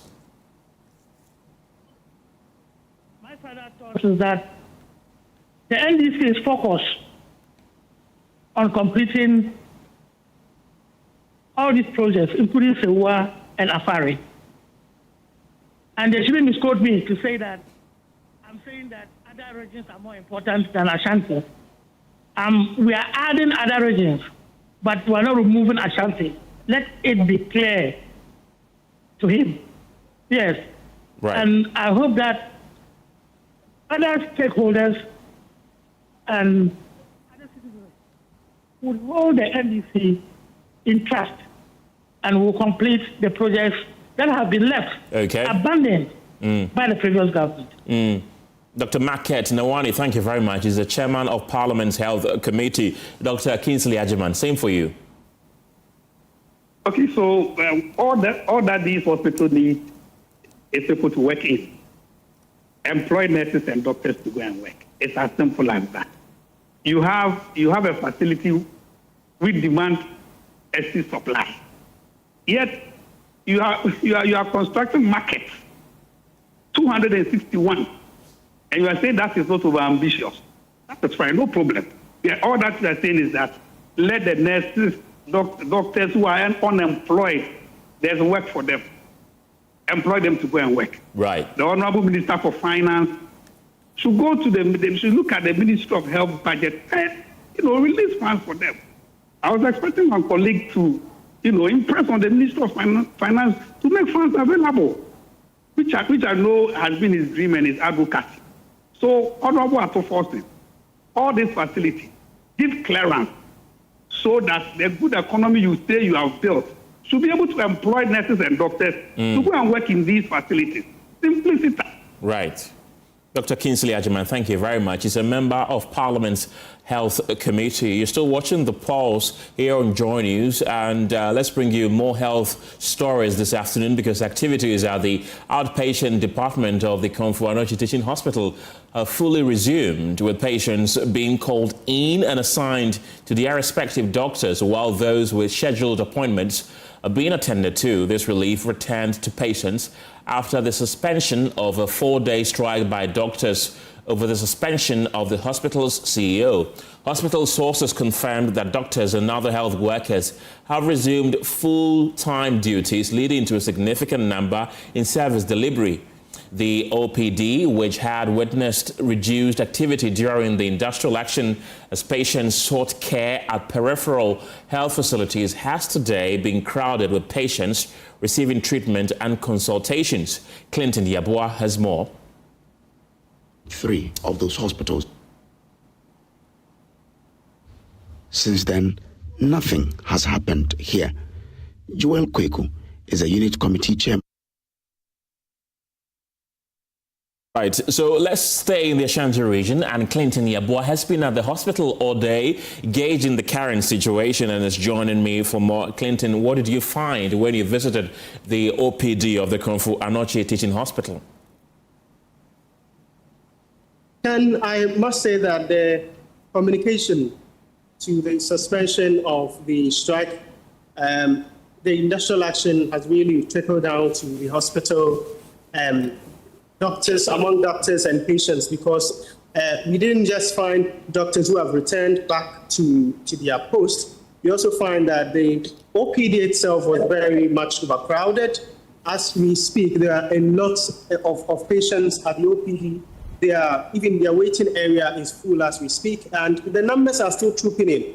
The authorities at the OPD that we spoke to explained that they are now dealing with numbers of new and old admittance. In fact, they explained that some of the patients who had come during the strike period and were turned away, upon hearing that the strike had been suspended, are now returning. Those are old patients, and the new ones are also coming up. And so the OPD is very much overcrowded that now queues are being formed to emerging outside of the facility. OPD might be full to resumption. How about emergency services? Well, we do not have official communication as to whether the hospital is now accepting emergency services or emergency cases, but what we saw and what we observed at the emergency units showed that the place is barely functioning. There are less people there. We could find only 1 or 2 doctors and patients walking around, but we do not know whether they are working or whether they are accepting patients. But we know that the place has been barely functioning. The doctors were the first to call the strike, and then they were followed by the nurses. Have they also resumed full-time? In fact, yes, we can confirm that nurses have also resumed, because at the OPD, nurses are the first point of call that before you get to a doctor. And so you find nurses taking the vitals of patients even before they are assigned to consultation rooms. So we can confirm that nurses are also at post. Clinton Yabua is a man on the ground at the Akufo-Addo Teaching Hospital in Kumasi. Thank you, Clinton. Now, a member of the Foreign Affairs Committee in Parliament, Patrick Yalboama, has cautioned against potential misrepresentation and propaganda by the government in the handling of xenophobic attacks against foreign nationals in South Africa. He says the sensitive nature of the issue requires a measured and factual approach that reflects principles of diplomacy, adding that the foreign minister must urgently appear before Parliament to address pressing concerns. Patrick Boama noted discrepancies in accounts by locals and South African officials, expressing worry about the investment challenges any mishap could create. We know that there are over 25 to 30,000 Ghanaian nationals in South Africa. It will be very good for the foreign minister to come and brief the House, because we don't want any propaganda, misrepresentation, or any form of unconventional diplomatic means to be adopted. Ghana and South Africa have enjoyed enormous diplomatic relationship. Look at the investment South Africans have in Ghana. MTN, Stanbic Bank, a lot of investment that the mining companies, Goldfields and other companies, and what they've brought into this country in terms of jobs, in terms of revenue. So our push is for the foreign minister to come and brief the House so that we can also as a House and as a Parliament assist in ensuring that diplomatic relationship between South Africa is not ruined, so that any issue that the government or the foreign minister has with some of the issues that he thinks must be addressed, the House can also be apprised of it so that we all address it. If you listen to some of the press conferences by the South African foreign minister, he is not accepting what our foreign minister is putting out there.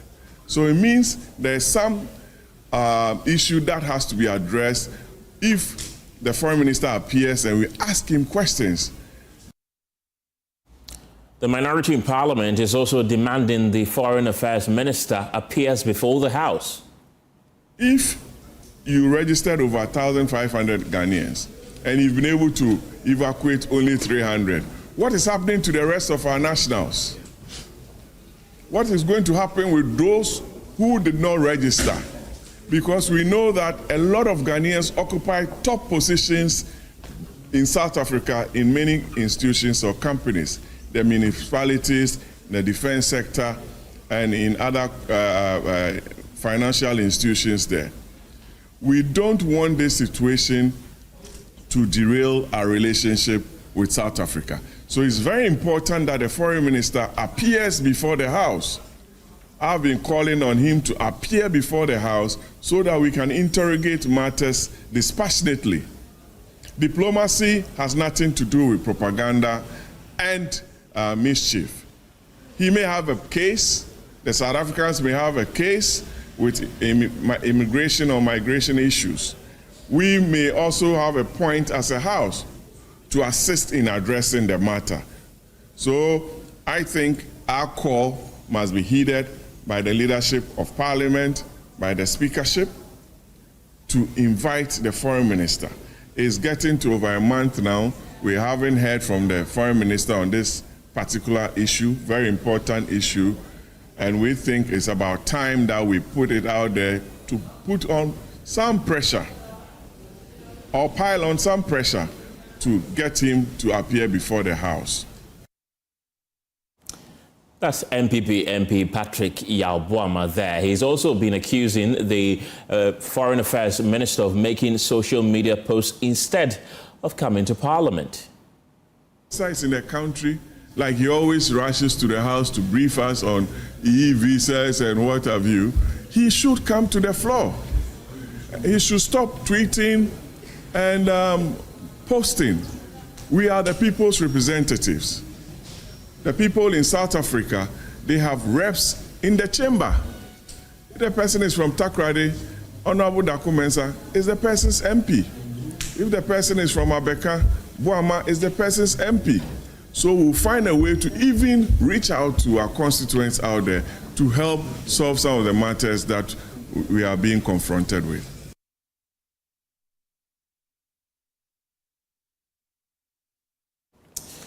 Still to come on the polls, more than 400 final year students of Anglican Senior High School have reportedly opted to register for the 2026 WASSCE through various private schools, raising concerns about growing attempts by candidates to evade stricter examination supervision. That's what's coming up after the break.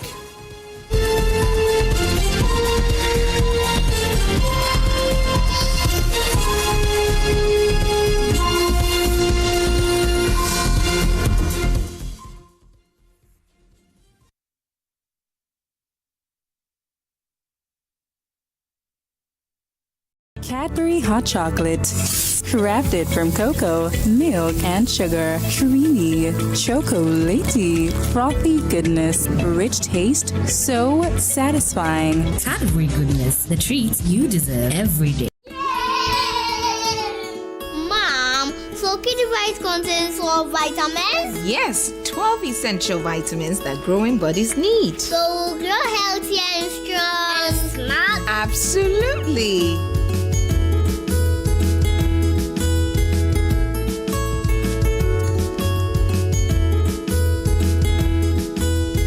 Kidivite Multivitamin Tonic contains all the essential vitamins and nutrients needed for the healthy development of children from age 1 to 12 years. Also available, Kidivite Multivitamin Drops for babies under 12 months. Grow strong, grow healthy with Kidivite. Distributed by NS Chemist Limited. This advertisement has been vetted and approved by the FDA.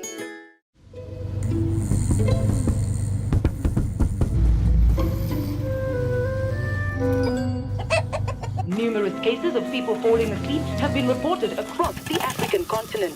No one can explain this phenomenon. With 24/7 FIFA World Cup coverage, sleep can wait. Everything can wait. Catch all 104 matches from as little as 98 Ghana cedis only on GoTV.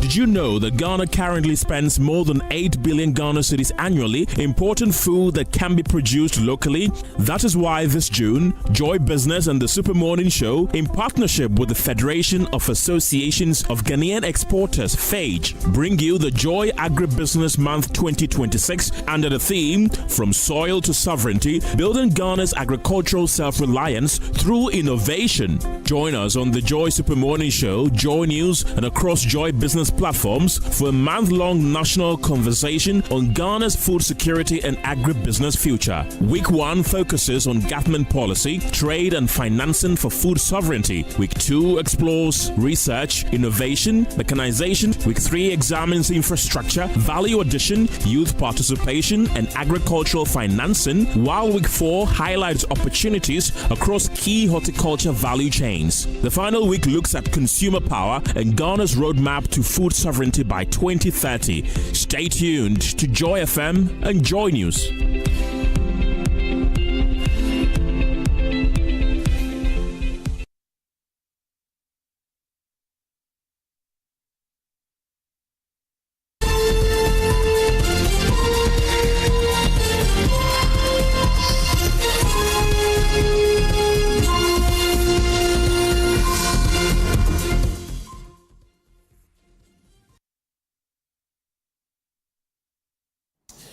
Welcome back. More than 400 final year students of Anglican Senior High School have reportedly opted to register for the 2026 WASSCE through various private schools, raising concerns about growing attempts by candidates to evade stricter examination supervision. The development comes as WAEC intensifies efforts to curb examination malpractice across the country through enhanced invigilation and monitoring systems. Assistant Headmaster of Academics of the school, Samson Kenneth Gyasi, indicates that the students chose not to register for the examination through their school, but instead enrolled at different private institutions believed to offer a more favorable environment for candidates. But you see, as humans, as you try to discover their tactics, they also try to outwit you. So that is how it is. But are you sure that this time around we are not going to record more examination, more practice as compared to previous years? By all means, we will record. But then I don't think it will be as much as previously. But the issue of students registering in other centers, does it not affect the students? The students themselves? They think that rather favors them. Because here in our school, the candidates were supposed to be 2,035, but 438 of them did not register here. Why? Because where they are going, they think that is where they are going to get assistance. But they think that here, you have to write it on your own. But elsewhere, they think they will get assistance. They run away and go to register over there. And still on education, the sector minister Haruna Idrisu has expressed concern over the growing indiscipline in senior high schools across the country, warning that the government will take decisive action this year to address the trend. Speaking at Adontin Senior High School in the Eastern Region on Wednesday, the minister said the development has become a major challenge in the secondary education sector. One of the major problems we will deal with this year, 2026, will be stemming the growing indiscipline in our schools, particularly at the secondary education level. We expect to hold a national conference in Kumasi on or before the end of July, where we expect that educators, academia, the church, moral society, the Muslim community and chiefs and parents, regional and district directors of education and headmistress will converge in Kumasi or Sunyani, depending upon what emerges as appropriate venue to deal with stemming the growing indiscipline in our schools. We have always maintained that parenting is a shared responsibility of the significant other of father and mother, and then the teacher. But we are losing many of it, no thanks to social media, which has become a toxic source of mis and disinformation, and many young people relying on it. But when we meet, I'm sure we'll take lessons from those educationists as to how to deal with it. But it must begin with responsible parenting and responsible teaching. I should thank the Member of Parliament for joining us this morning. That's the Education Minister Haruna Idrisu, who also visited some other schools where he addressed the issues of school feeding. I'm also happy to note that at least for the first time in many years, you are not suffering from food shortages in school. Thanks to the decoupling of the GET Fund, through Ghana Commodity Exchange and the buffer stock is adequately making sufficient provisions for food. So at least the feeding component of the free senior high school is now being managed well with GET Fund funding. This year alone, we allocated 4 billion Ghana cedis to take care of your feeding across the country.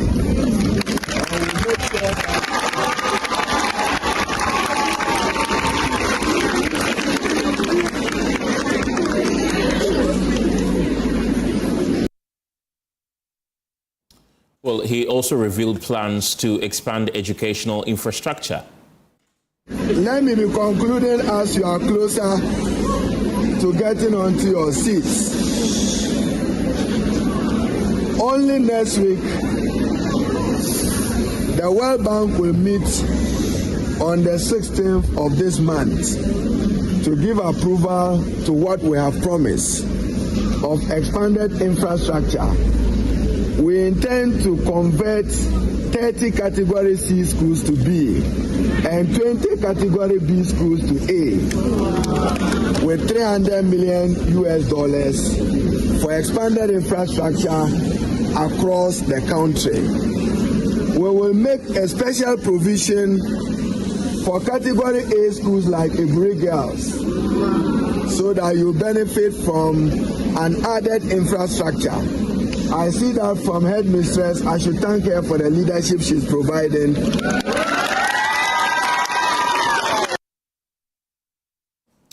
Well, let's stay on education because examination malpractice continues to cast a shadow over Ghana's education system, raising concerns about the integrity of the country's most important national examinations. Well, during the 2026 BEC, the West African Examination Council, WAEC, reported multiple cases of malpractice involving candidates, teachers, and invigilators, with dozens of arrests made across the country. Some of the cases involved the use of mobile phones, the circulation of answers on social media platforms, and even the use of artificial intelligence tools to facilitate cheating. As stakeholders search for lasting solutions, attention is increasingly turning to technology-driven learning platforms and teacher development initiatives that can strengthen genuine learning, reduce dependence on APO and exam leaks, and improve academic outcomes. Well, today we examine how innovation is helping tackle the root causes of examination malpractice and preparing students for success through understanding rather than shortcuts. And I've been joined in the studio by Nelly Owusu-Odame, who is a publication and content developer at Syllabus GH, and Henrietta Nyako, who is the program implementation and operations lead at EduTaps Consult. Ladies, thank you very much for your time this afternoon. Henrietta, let me start with you. We often hear about, students cheating in exams, and now they're even resorting to AI to cheat in exams. How do we resolve that issue, and how does your consultancy come in? Thanks for your question. My warm regards to EduTaps team and teachers in the AAK district in Ghana. The main issue is about assessment.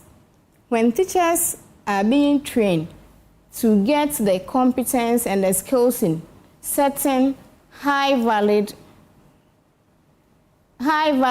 reliable test items for learners to also practice, learners tend to become familiar with the content and then the answers to various questions. So with this, when they get to examination, there wouldn't be the need for APO or whatsoever. So learners become familiar with questions and how to answer them. Considering our content, we specialize on Bloom's taxonomy, then depth of knowledge, right? So with that, we have areas that teachers have to assess learners. Now with this basic and then the pre-tertiary level, teachers have to move from this remembering and then understanding rate of giving learners questions to answer. Then they have to move to apply, then analyze, and then the creative part of giving questions to learners to answer. So in these ways, learners tend to become familiar in how to answer questions. So when they get to examination centers, or when it's time for them to write exams, they find things easy and APO doesn't come in their way, and then they are good to go. Okay, I'll come back to you, Henrietta. Nelly, I mean, students will always find a way to cheat regardless of what happens. That's where your organization comes in. How do you help students be comfortable and confident with themselves so that they believe that what they've learned is what is going to come, so that they don't rely on APO, as we term it locally? Okay, thank you very much once again. I would say that at Syllabus GH, we make students mastery through their learning process. So when they are familiar with their content, their syllabus, they will not rely on APO or last minute something. When students are able to pass through our app with the learning of our interactive quizzes, they are being challenged to learn more, to know more. They become curious. So at the end, they are always stick to the app, which will help them take off memorization, but rather mastery over whatever they are going to have. So at the end of their BC or their WASI, they don't rely on last minute questions because they already have mastery over the content. Yeah. But do you think this will work? This will be effective? How effective will this be, you think? Yeah, it will work because we are challenging students day in, day out. We are bringing new things on board. to just attract them, to arouse their interest. So I believe as time goes on, it's not easy though, but it will really work. Yeah. Henrietta, I'm going through some of your stuff, EduTaps. We've heard of many professional teachers saying that workshops can be very theoretical. How does your outfit ensure that skills acquired through your program will translate into real life practice? Thank you for that question. For EduTaps, we deal with professional development blended model. That integrates face-to-face and then the use of digital tools through the LMS. Okay. So with this, we get to the ground where teachers are being grouped into clusters and then the school level. So there, we register teachers on our LMS. We allow them to sign in with the help of the team members of EduTaps. Then through that, we give them the right skills, the requisite skills that a teacher needs to construct high-valid and reliable test items that can help them monitor learners' learning outcomes and also achievements. What role do teachers have in ensuring that the menace of malpractice is kept? Because usually we've been hearing about teachers' involvement in assisting students with APO. Right.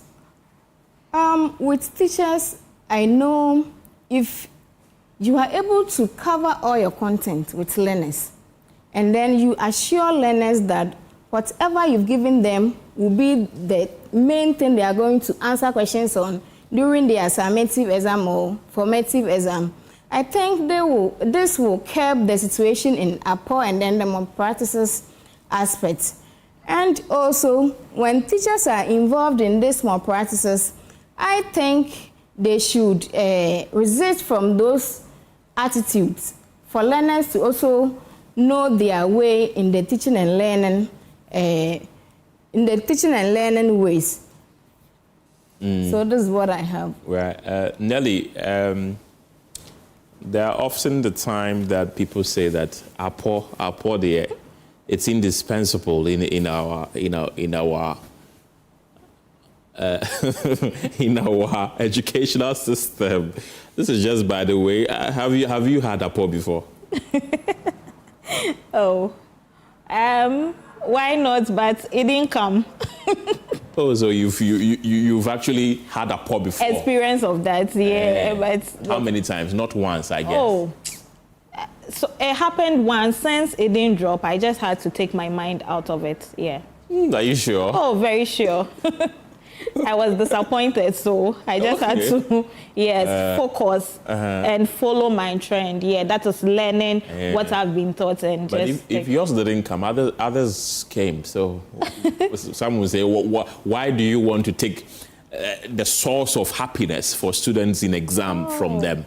Especially now that it has become so easy to enter the examination hall with foreign material, because now people have their phones, at the tap of their phones, they just search, they go to ChatGPT, they go wherever, whatever answer they have, they input it. So why did you enjoy it, but you don't want somebody to enjoy it? Okay, since our curriculum now is standard on, it's basically based on what you learned till you finish. Let's say from basic 1, you start something, you continue from basic 2, basic 3. So you have to get the content right from the scratch. So let's say you are depending on APO and you don't get the concept. How are you going to face real life? So I discourage APO because real life, you need critical thinking. Right. Yes, you have to apply what you've learned in the classroom. So if you don't really know what you have learned, how are you going to face real life? So, I would say. We have students who wait until last minute before they learn. They decide to learn and then hope that they pass. And then with this new approach that you are bringing, how are you going to ensure that students will not have to wait last minute? They will have to, learn to understand and apply the theories when they get to the exam hall. How will this initiative ensure that that is done? Okay, so at Syllabus GH, as I already said, we have interactive quizzes. Yeah. It's more interactive. We have personalized AI. So let's say a student is on our app, maybe learning the content is very difficult for that person. With the help of our interactive quizzes, the students can access it at any moment due to his or her learning progress. So let's say a student follows the app with the interactive quizzes, then we'll be able to stick on it because we have leaderboards, we have badges, so it will arouse the interest of that learner. You see, so a learner will not be last minute, wait for last minute something, but rather due to what we have on the app, it will stick or it will arouse the interest of that learner. Yes. So how is the app like and how does it work? Is it addictive? Yes, with our content. Good. Because of our personalized AI, and also we have analytical tracker. So if a student is on the app, your progress is being tracked, so you know where your gaps are, and we have a review and a recap to bridge your gaps. Yes, on our app. So that's how our app works. Right. Henrietta, usually most students say that if teachers teach them, they don't understand. They usually only understand when it is explained to them by their peers. At EduTaps, how are you ensuring that teachers are equipped enough to ensure that not only are they teaching, but they are teaching so that students understand? Because my director said mathematics, for instance, when he was in school, they taught him. He couldn't understand. So how is EduTaps ensuring that teachers don't only teach, but they teach to the understanding of their students? Okay. With EduTaps, we train teachers with practical skills. So we've taught teachers how to make teaching and learning practical so that learners can interact with their peers, ask questions, and then remediation is also offered after teaching. So with this, if you have any challenge after teaching, you can contact the teacher or your peers, then we solve the challenge for you to understand the content. How has the response from teachers been like to these solutions that you've come up with? Well, we've gotten a lot of success stories. Previously, teachers were attending workshops that were theoretically made, but with ours, when we went to the field, teachers are giving us success story in how we are making ours practical for them to understand the content and how to go by it in their various classrooms.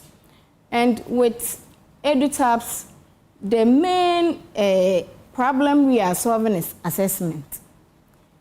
We've noticed that teaching and learning without assessment is a problem. They go hand in hand. Right. So if you are able to facilitate the content right, you should be able to assess the learners right. And with test item construction, when you are good at it and you make it practical, learners are going to get every content, and with EduTaps, no assessment is that tedious to learners. How about teachers in remote areas who have difficulty in having access to the internet? Are they going to have to follow the same format, or there are special packages for them so that they can bypass the poor networks in those areas? So we have a package for them. With teachers in the rural areas, we go to their doorsteps in cluster basis with our digital tools like the laptop, then the smartphones. We also move with our routers. So we help learners, being the teachers, to go through our LMS by helping them to sign in and then taking our pre-test. Then after that, we do our face-to-face training. After the face-to-face training, we have our post-test, and after we have engagement. After all the sessions, we also come back for training impact and evaluation. That is where we collect the challenges and those who are lagging behind. We also have master trainers in all the districts that we have trainings with the teachers. So with that, we liaise with them to conduct those training impacts for us to also do mop-ups for teachers who couldn't grab our concept. Nelly has told me about her days when she used to get Apo and they didn't come. What about yours? Did they come? Well, once. Once? That means you were getting it all the time. I got the questions, but it couldn't come. Oh. So I realized all these questions that we are going to write in exams, they are from the content given to us by the teachers. So what I have to do is to sit down, read, and then learn whatever the teachers has given me. So my APO is the notes and the content given to me by my teachers and the researches that I've been doing with my group members. Right, Nelly, you deal primarily with students. We've seen the education minister talk about the fact that student indiscipline is on the rise on campuses across the country. How do these solutions address the concept of student indiscipline, which continues to rise across, especially our senior high schools? Okay, so students indiscipline can be curbed through many ways. One, we have to let students understand that whatever they learn, they will meet it. So, as I said, at syllabus GH, the moment you get the app as a WASI student, a student preparing for WASI, you can have a lot of past questions. So just stick to that with the notes given to you by your teachers. Stick to that and learn. You'll be able to succeed successfully. Unlike depending on APO is not going to help. And examination malpractice, it's not going to help students. So, yeah. So how do students also in remote areas benefit from some of these? Because students in the remotest of the country will be writing the same exams with students at affluent areas. How do they benefit? So, syllabus GH is there to bridge the gap between students in the underserved communities, be as the same as students in the rural areas, the urban areas, sorry. So students at the underserved communities, they'll be given the same content. So that's why we leverage on the MasterCard Foundation EdTech Fellowship.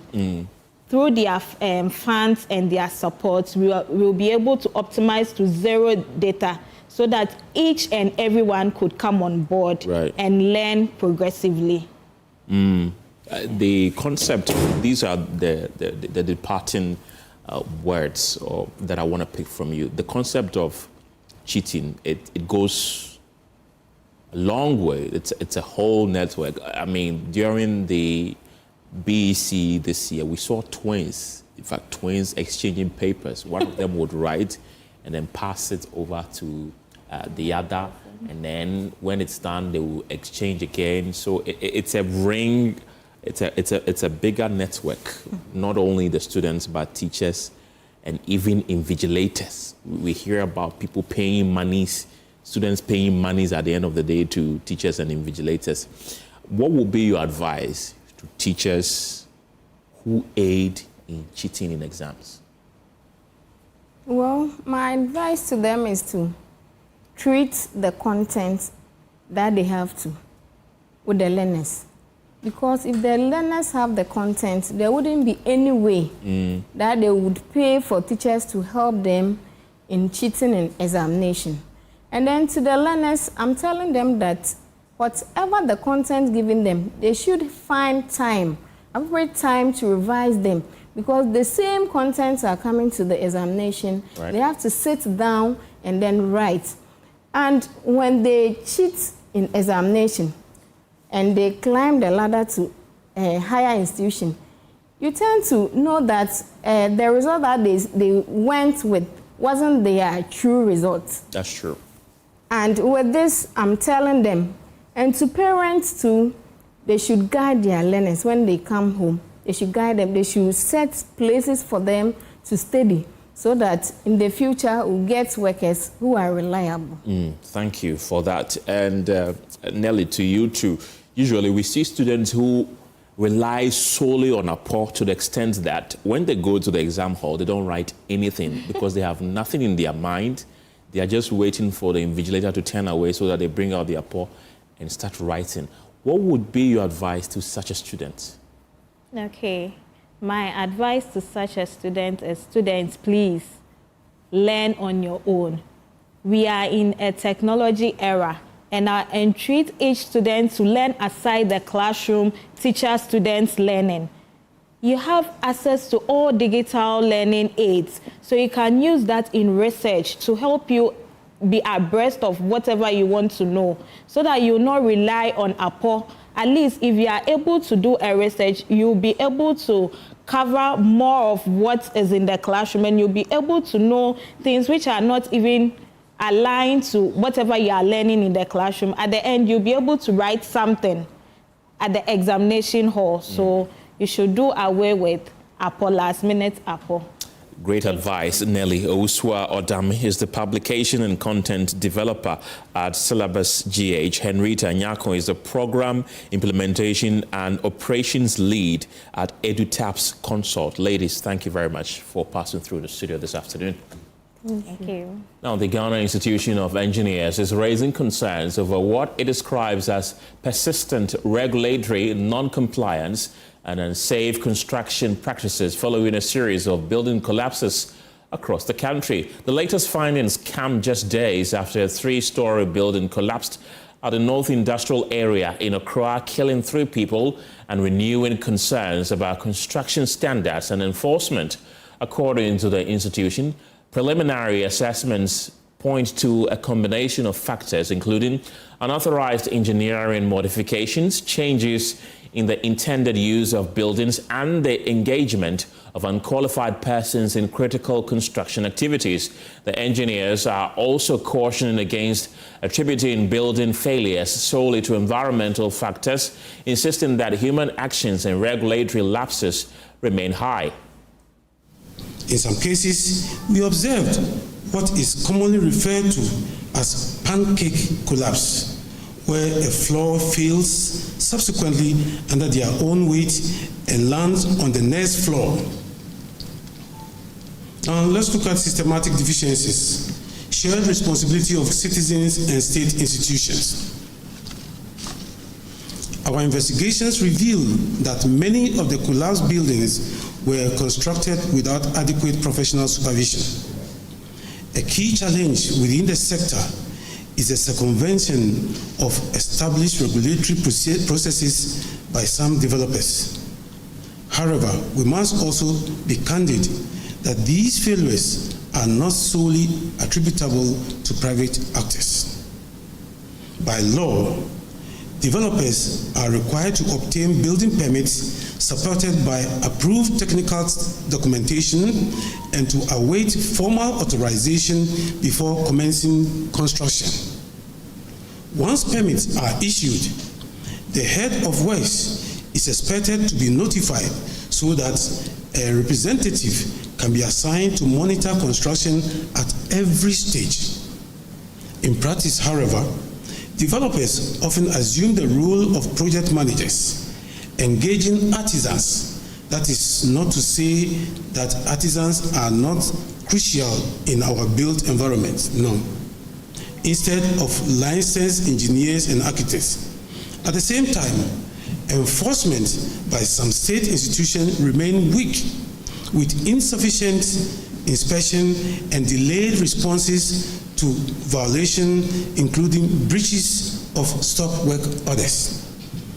We therefore emphasize that building safety is a shared responsibility. Both developers and the regulatory authorities must fully discharge their obligations. Environmental factors.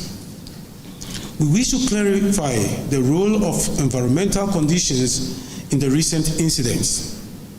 While heavy rainfall, rising groundwater level, and strong winds have coincided with several collapses, These factors are not the root causes. Rather, they act as triggering mechanisms that expose pre-existing structural weaknesses.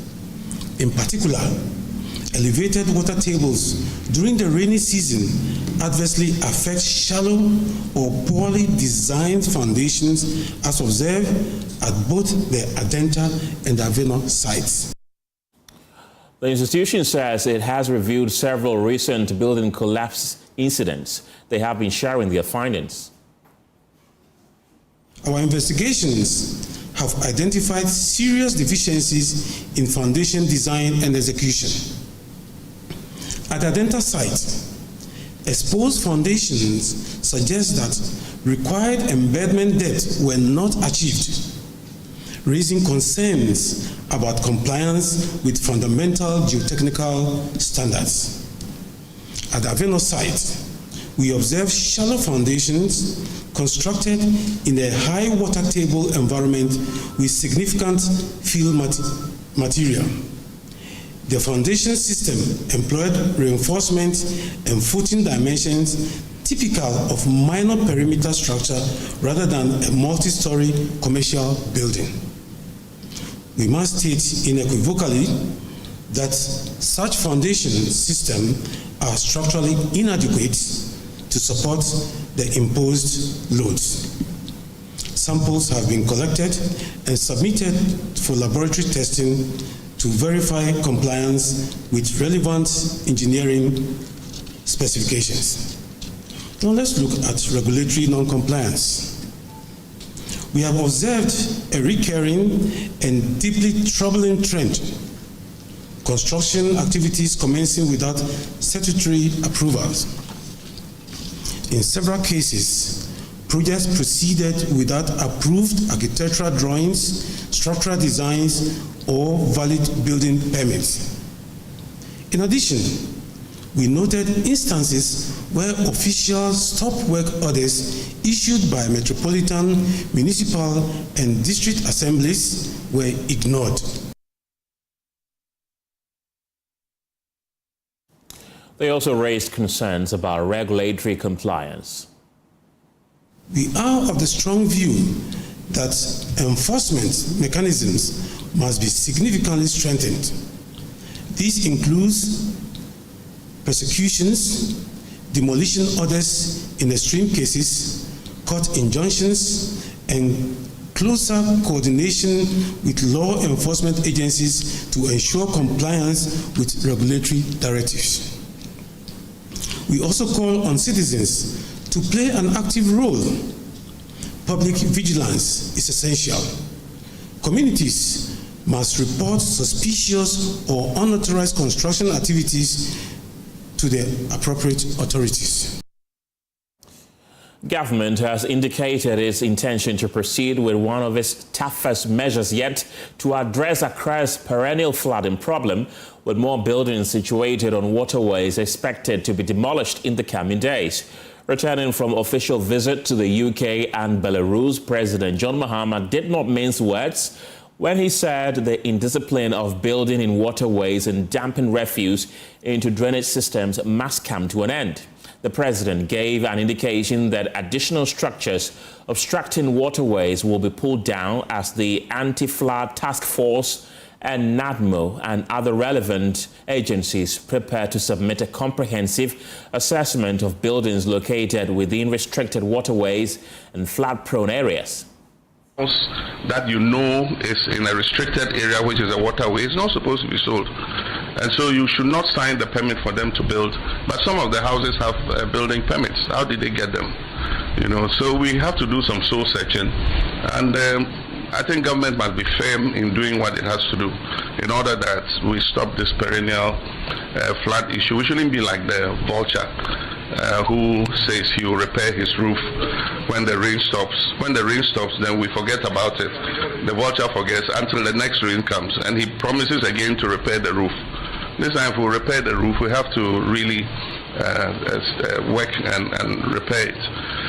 Incidentally, this year too, the rains have been unusually heavy, and that is why we're seeing the extent of flooding that we're seeing. In other years, it's not the rainfall is not as heavy. This one started in May and has continued all the way into June. And so I've directed a task force, NADMO and all the others, to do a presentation to us. We're going to identify all the restricted waterways.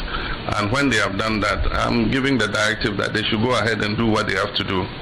And I hope that when we do that, all Ghanaians would understand that it is government's business to protect the safety of all of us. We also need to That was President John Mahama, and Joy News is learning that the presentation of the assessment report on buildings located in waterways is expected to be presented to the government soon. Earlier, in an interview with Maxwell Akbagba, the Greater Accra Regional Director of NADMO, Dennis Nate, disclosed plans for further demolitions of structures found to be obstructing waterways and drainage channels. Why should people even go and build blocking waterways? If you are to follow strict building measures, of course you will not be allowed to put up a structure there. There are places that are not supposed to be titled, because before you even acquire a permit, first of all you must have a titled certificate before you proceed through there. Do we do that? You understand? So, I mean, the assemblies must enforce the bylaws. They have the power to do that. And going forward, this is how it's supposed to be. We must all hold the bull by the horn. Otherwise, we are building Ghana. We are developing. I know some of these things will happen, but we will get there. Nobody is giving up. The pulse returns shortly after this break.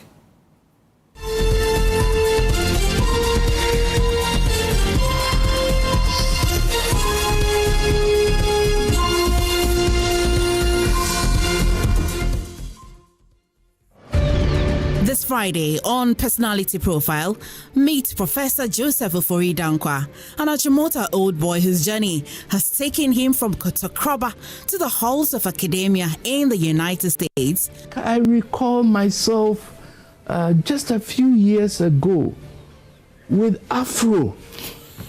And I see you are laughing. There's hair still here, please. Taught by Ghanaian intellectuals, including the late former president, Professor Atta Mills and Chachi Chikata. He has built a successful career as a professor and researcher. The problem is not with our youth, but the problem is with me and Professor Joseph Ofori-Dankwa, this Friday on PM Personality Profile at 9 p.m. Don't miss it. Let's get ready for our true or false session. You dance when nobody's watching. I dance when people are watching.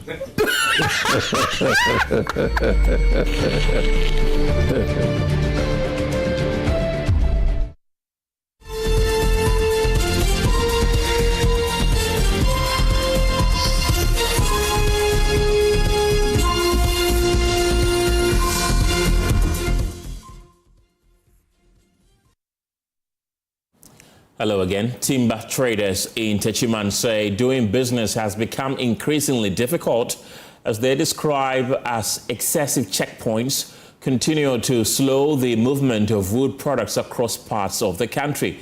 The Techiman Timber Products and Retailers Association is accusing the chief executive of the Forestry Commission of presiding over what it calls an unofficial system of levies that is placing an additional burden on drivers and traders transporting timber from the Ashanti region to northern Ghana. They chanted Mahama at the polls, but now they say the president has turned a blind eye. A powerful timber union, the Techiman Timber Product Retailers Association, known as TETPRA, has turned their anger away from the opposition and directly toward the presidency.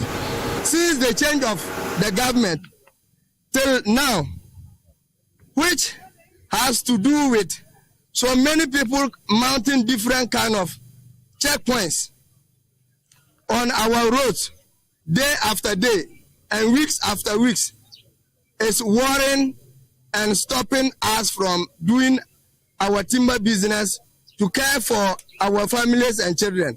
With the 2024 election victory still fresh, these members of TETPRA claim the reward for their support has been a spike in illegal roadblocks. They are accusing a top forestry official of creating a reign of terror on the highways.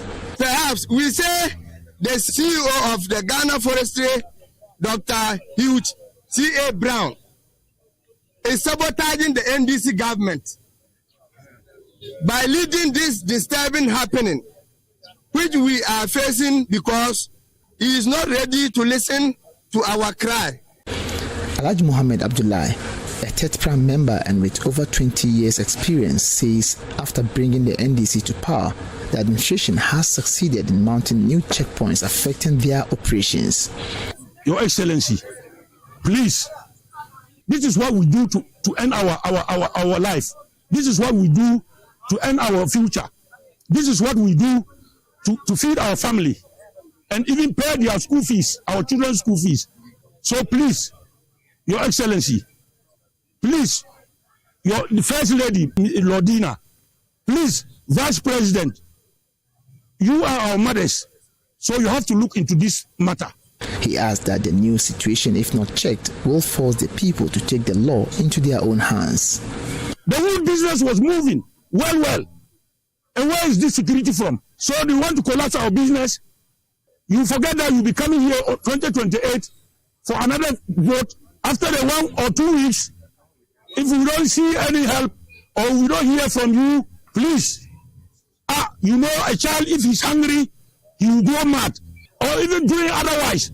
So please, don't let us go that way. Naziru Mohammed, a timber retailer here, says their customers are suffering, adding that the wood that was cheap in recent past is now expensive because of these bribes. Yeah, it has to. It definitely will. So if you are paying more taxes or more this thing on the road, monies on the road, it will definitely affect the final consumer. If you buy a wood 70 cedis, you already for 20 cedis or 18 cedis, and you spend more than 10,000 on the road, it will have to be spread over. Definitely it will affect the final consumer. That is why people are saying the wood here is now costly. For the past 3 or so years, wood was not up to 55 cedis. Now you have to buy 90, 100. It's because of those issues. The math is simple for the drivers. More checkpoints mean more bribes. More bribes mean higher transport costs, and those costs are passed down to carpenters, builders, and families trying to buy furniture or build homes. The association warns that patience is exhausted. They are calling on President John Dramani Mahama to intervene swiftly before the unexpected happens. Yes, Ranu. Yes, Ranu. Yes, Ranu. One to the Nisha. Abandiaba, Yetiha. Abandiaba, Wako Yetiha. Yaya Jumanu. No one only ever buy any dear. Nyakasamito come to me. Yes, Ranu. Yes, Ranu. For the thousands working here and the hundreds of drivers sitting idle in the northern belts, waiting for a resolution is a luxury they cannot afford. Reporting for Joy News, Anas Sabit, Tichiman. The government has renewed calls for global restitution and reparations for the transatlantic slave trade. This follows the United Nations resolution affirming slave trade as a grievous crime against humanity. Speaking at the launch of Ghana's revised national cultural policy in Accra, Vice President Nana Akufo-Addo stressed the need to seek justice and confront painful legacies of slavery and colonialism. Nancy Kumsin has more. Today, we are bold to say, as a people, we have written our story and we have decided to rewrite the story, for truly we make the rules. To strengthen cultural identity and sovereignty, the government, together with the Ministry of Tourism, Culture and Creative Arts, launched a revised national cultural policy. The policy seeks to protect, promote and preserve Ghana's heritage while nurturing the country's cultural and creative industries. It also builds on Ghana's moral and intellectual leadership at the United Nations following the adoption of a resolution affirming the transatlantic slave trade as a grievous crime against humanity. Speaking at the launch, Vice President Professor Nana Okwajeman, called for reparations for the transatlantic slave trade, insisting that culture must also speak to justice and the painful legacy of slavery. The resolution is a call for restitution and reparations, a reminder that culture is not only about celebration, but also about justice, dignity, and healing. For a long time, Ghana's culture has been viewed primarily through a social and anthropological lens. The revised National Cultural Policy seeks to change that narrative by positioning culture as a key driver of the country's socio-economic development. Minister for Tourism, Ablaji Fagomashi, called for increased investment in the cultural sector, stressing its potential to create jobs, drive innovation, and contribute significantly to national development. By harnessing the economic potential embedded in our culture and traditions, we can promote entrepreneurship, create sustainable employment opportunities, and empower our people, particularly the youth and women, while preserving the rich cultural heritage that defines us as a nation. I therefore call on businesses and investors to consider putting your money into culture. It's a smart move that can bring in profits and show your national pride. Think about supporting arts festivals, helping to fund museums' exhibits, and purchasing creative products made right here in Ghana. Invest in Ghana. As the revised policy takes effect, the government is calling for renewed global cooperation on reparations and historical recognition, insisting that confronting the past is essential to shaping a more just and equitable future. Nancy Kumson's report read to you. That's it for The Pulse. The news team returns at 7 p.m. with News Prime. My name is Kenneth Gyasi. Have a good evening.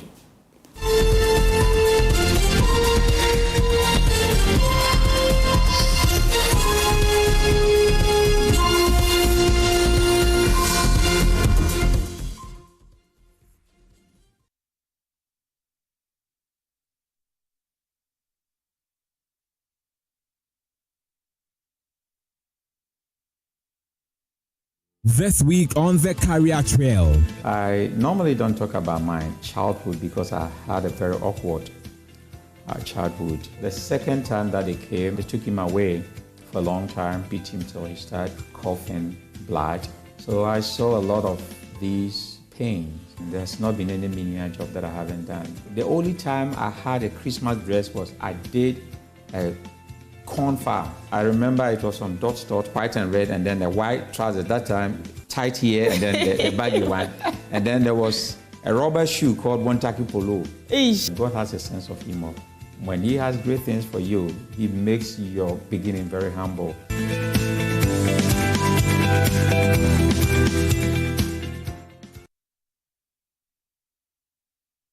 From farm to plate, do you really know what you're eating? Any glitch in the circuits of the food chain can change the price and size of what you eat.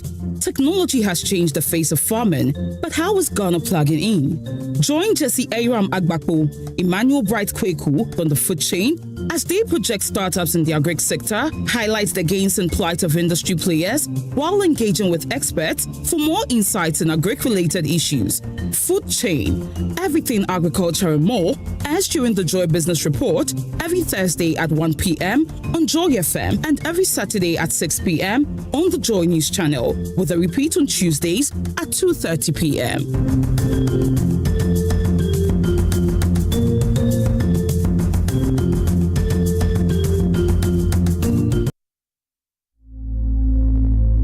Imagine a family without a home.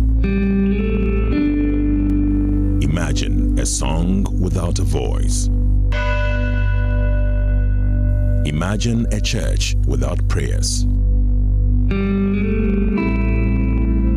Imagine a government without citizens. Imagine democracy without journalists. Imagine a world without the media.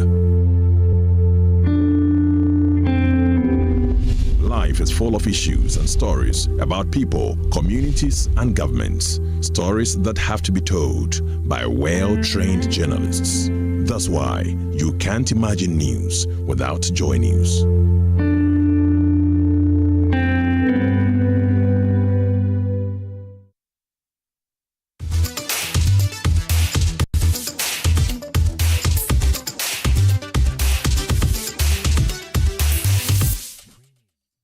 All right, this is Let's Talk Showbiz. Today is a wet Tuesday. Yeah, the whole Accra rains are going up and down and all of that. Big shout out to everybody that is out there that's passing through the rain to go to work. At the same time, for those of you that your places are getting flooded, please, I pray God will see you guys through. But today, we have a very beautiful conversation with a man, a budding artist, up and running artist, doing something beautiful all the way from the northeast part of Ghana. And he's in Accra. I love this guy so much a bit. I love this guy. If I say I love somebody, you guys, you know what I'm talking about. This guy has got it. His name is Daryl, and he has a name that he calls him. When you say Daryl, most of the girls actually go, hi, Daryl. It has become a trend that a lot of ladies, when they meet him, they go, hi, Daryl. But he has another one, Gala. I don't know whether that's the way to mention it. So we're going to have a very beautiful conversation right here on Let's Talk Showbiz, and it's going to be a wonderful conversation. If I say conversation, you know what I mean. Darren, how are you? I'm good, boss. Charlie, your outfit, you tell me. I mean, I not tell viewers whether you are an Afrocentric guy or an Afropolitan guy or probably a high life or whatever that you represent. What exactly do you represent as a brand? I would say I represent music. Okay. Yes, and when I say music, anything that comes with it. Yes. So anything that comes with music, so far as it's going to, even if you're going to wear pants and it comes with music, you're going to wear pants? No, in that manner. But then, you see, it needs to have class. Aside the class, there should be some, I don't know how to put it, but then a feel, a touch. Okay. That makes people feel like, nah, this guy there's something different about him. So ever since you started doing music, I mean, before I even come to even the music itself, where have you been? What have you been doing aside music before even music founded you? So I think I said music founded me like very at the very early stage, because my dad is a teacher. He happened to have been teaching like music and dance back in school. Okay. And my mother, there's something about that woman. When she hears a song today, within the next minute, she'll be singing it in her own way, which will make you feel like, is that the actual song? Exactly. So you hear her sing something, you go listen to the actual song, it's like, nah, it's different. So I think I picked it from there. So basically for music, I would say I started like from childhood, but then I didn't really know what exactly that was it. But in your growing stage, I mean, what were some of the songs that you were hearing back then? So with my dad, he liked Adade. So City Boys. Oh wow. They come to my house, City Boys. And my mother, she likes Hausa songs because she's one. So most often that is what we listen to. But then personally, we had like my friends around. When the song dropped, we want to know who can sing it first. So this song always sticks with me. I don't know the title of the song or who even sang the song. I was like, so like exactly. So that song, like I don't know.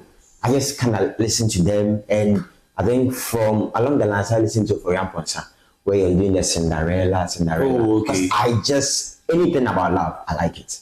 So I wasn't really leaning much into the heart shape or like the hardcore raps and stuff. No, I was like more of like the relaxed, chilled guy. So yeah, if you come and my dad is listening to them, I say you like it just beautiful. So at what point in your life, in your journey, being in way back when you were in school or something, probably maybe church, where did you get to and you realize that, okay, I think I need to take this music to a commercial point? So I'd say that was after senior high, because even at JHS I went to the reality show, which was Ashanti Got Talent. I was the 7th person. Yeah, so from there, at all those while, it was like just a hobby. So I think back in SHS, that was when I started having a fallout with my dad, because he wanted me to focus on my education. But then I don't know, I can write a book full of songs and the next day I'll burn them because I had an argument with my dad. I get angry, go burn them. Okay, now I'm a serious person. We were writing for all I know, mathematics we're doing. Before I realized, behind the paper, I started writing songs. So when I came home, I told my big brother that, bro, this is what is happening. And we don't know how that is like. It's gonna be something. So how do we buy it? And he was like, no worries, we can do things sideways. Because anything I tell him, if he believes in the vision, why he's right on board.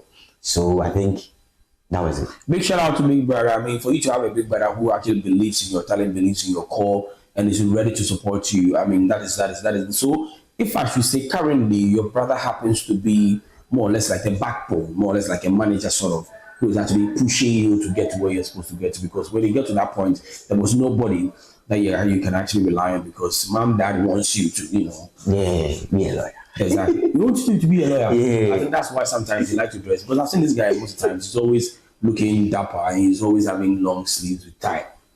I don't know. But maybe one day he'll be a pastor. That's one thing I'm also thinking. Maybe, the guys agree to it. So, music found you. With all the genres of music in the world, which one did you really would say that you were so okay with? So I'd say jazz. Ooh. Wow. Yes. That is strange.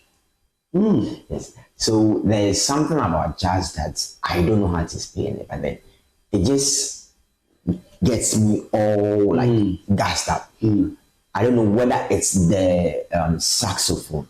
Okay. Yes, I'd say that is it. So listening to that and now bringing it back to our setting where you listen to High Life and you hear the horns, like it makes you feel like, all the okay, this is exactly the same thing.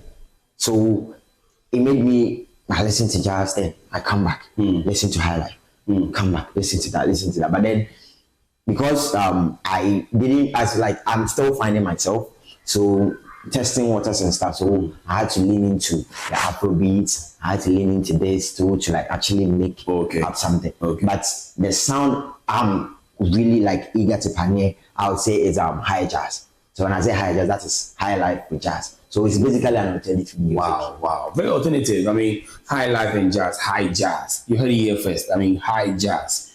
That's relative. If you listen to this guy's kind of sounds, you get to understand what he's saying. So, but aside all of this, do you play any musical instrument? Personally, I don't. I'm now learning to play the keyboard. Yes, but then I don't know how it happened. I can just play around with any of the doors, make a beat, and I see it goes. Now, going back to the north, I mean, we have Fancy Ghana, we have Makassar. These are two friends that I have. These guys are doing something big in Tamale. I mean, this one will host a show at the stadium, and the next week you see this person also wanted to win the same show. And I love that energy that they're putting out over there. Now, coming from the north, music there is not as big as commercially done like the way we have it in Kumasi or probably maybe in Takrady or Accra. How were you able to survive through that place and come to Accra? So the thing is, my whole life we've been on the run. So when I say we've been on the run, we moved from Techiman, we go to Kumasi. Okay. So when I got to Tamale, that was when I realized, okay, now I'm ready to do the music. And for a strange reason, I don't know how to actually start off music with just one dialect because I speak multiple languages. So I try to bridge the gap. And looking at myself, I always say, I don't want to play safe. Okay. I want to play big. Okay. So I started with people there, like the likes of Fadlan, Linko Boy, a lot of them. I had songs with some of them, and I was like, okay, this is it. But then I sit back, I listen, the people around me, we look at the picture and where we want to be. It's like, no, when you're here, you'll be comfortable. You feel like, okay, now I have it. Sorry to say, like, I don't want to be in a league where I feel like, nah, I'm okay. I always want more. Because I see the likes of Sarkodie, Stonebwoy, Shatawale going global, doing the big. I see the likes of Davido and Wizkid, Ashake. I look at all these people, I'm like, I want to be like them someday. I want to be more than them someday. So I look at where I am. I'm like, no, I shouldn't be here. If I stay too comfortable here, I will lose my touch. So over there, we did a back and forth. Okay, we know the system here. I think it's time to move forward. Okay. So from there, we had to transition into Accra. And when I came to Accra, fortunately for me, I met like amazing people. People who like helped me actually find my sound. When I say find myself, the high jazz we are talking about. people who actually